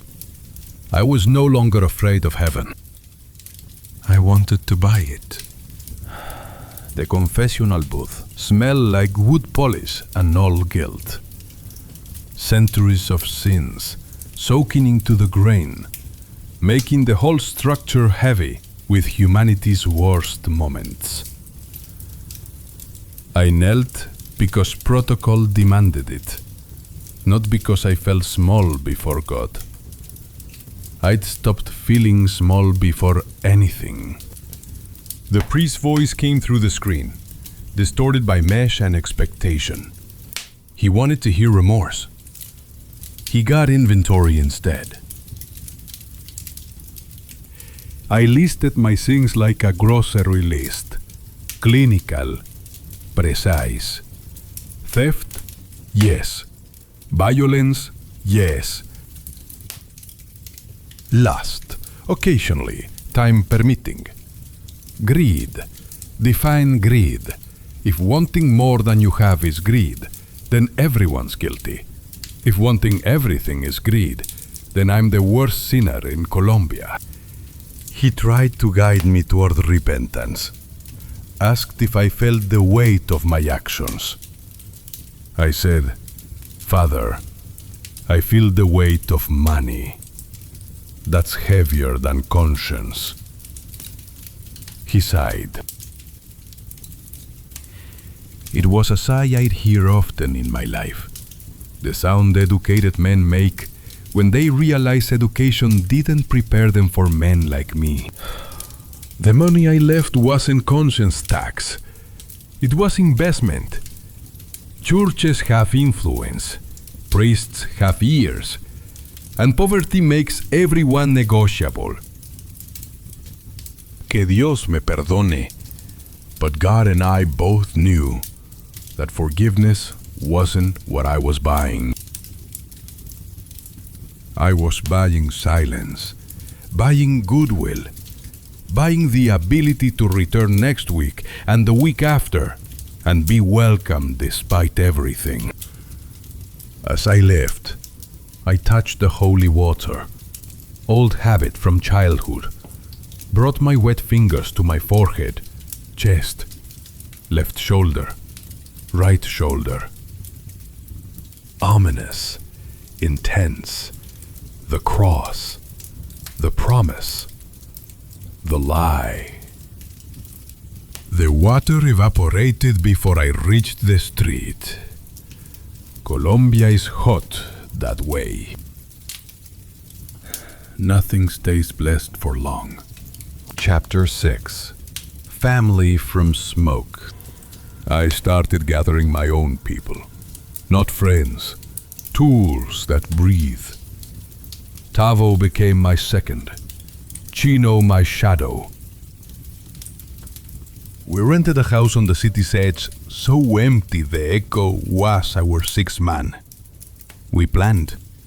We bought. We bribed. We built a family from smoke and secrets.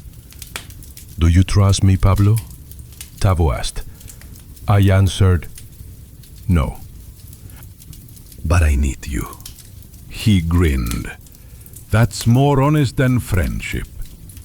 He was right. Loyalty wasn't emotion. It was a credit contract with no due date. At night, I heard dogs barking and thought of my mother, of bowls catching rain. I'd come far, but the rain still fell. Only the roofs had changed. The house was on the edge where city becomes something else. Not quite country, not quite urban. Just a space where laws get confused and opportunities breed in the confusion. 3 bedrooms, 1 bathroom, a kitchen with tiles that had seen better decades. We furnished it with the essentials: a table, chairs, mattresses on the floor, and a locked room where we kept the money and the guns. The guns were new then, still stiff, not yet comfortable in our hands like they'd become later. We practiced in the backyard, shooting at bottles lined up on a wall. Chino was the best shot. Small, quiet, with hands steady as architecture. He could put 3 bullets through the same hole from 20 meters. I was adequate. Tavo was enthusiastic, but inaccurate. It's fine, I told him.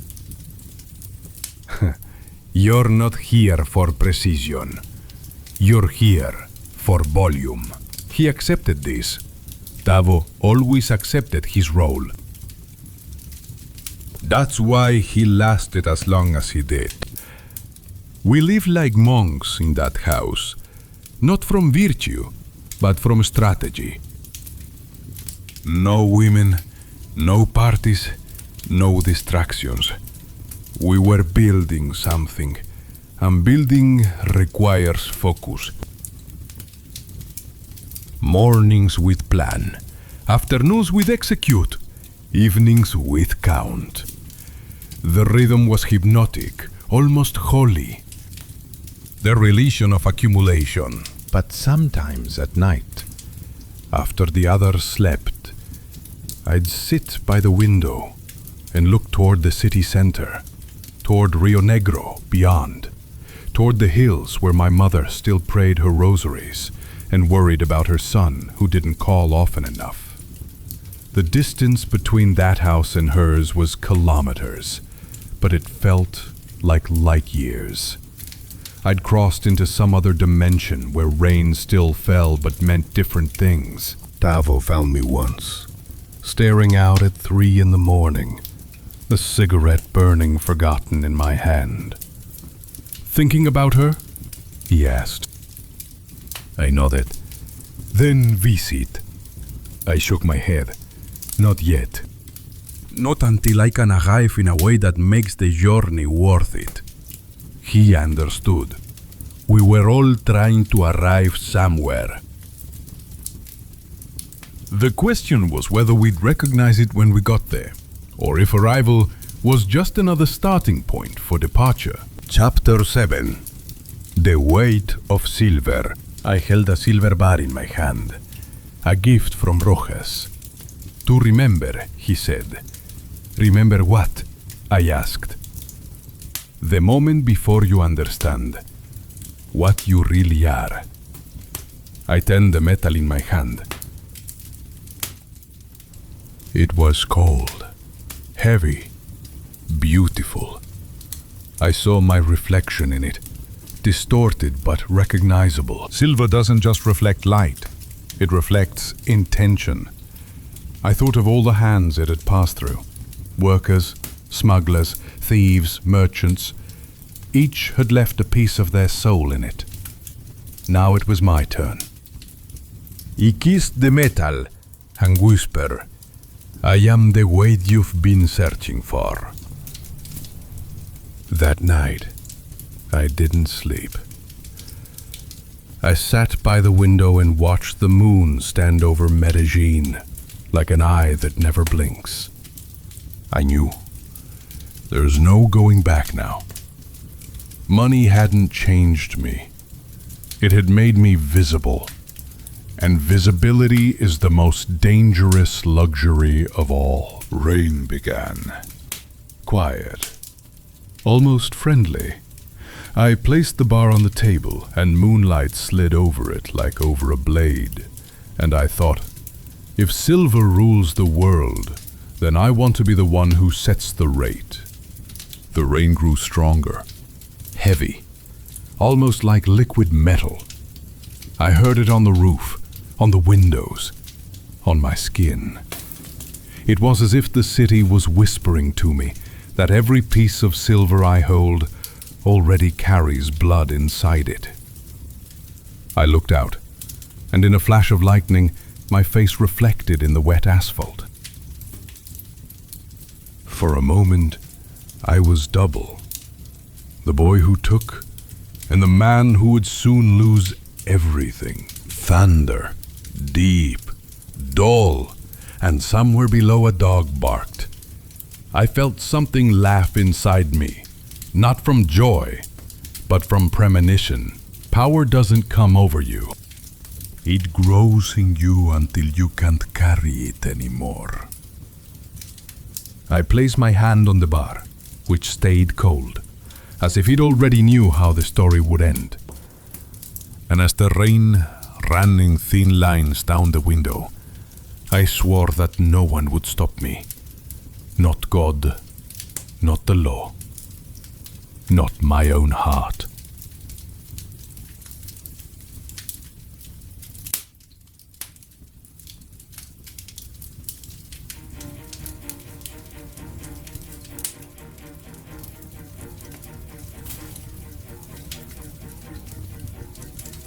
But somewhere, deep in the thunder, another oath sounded. Older, more patient, like an answer I didn't yet understand. I sat like that for a long time, fingers on the cold metal. It vibrated slightly, as if breathing. For a moment, the silver swore to me that it would demand more. Not blood, but iron. I didn't know why, but I felt it. The next step would be louder, harder, and what shined would soon shoot. The night held its breath, as if trying to tell me that the next chapter had already begun, while I still believed this was the ending. The silver bar caught moonlight and held it, transformed it, sent it back out changed. Everything touches silver and becomes different. I was touching it now, had been touching it for months, and I wondered what I was becoming. Not better, not worse, just more. More visible, more dangerous, more committed to a path that only went one direction. Que viva la plata! I whispered to the metal, to the rain, to Medellin below. Long live the silver. Long live the weight. Long live whatever I'm becoming. The rain answered with thunder, which could have meant anything. I chose to interpret it as applause.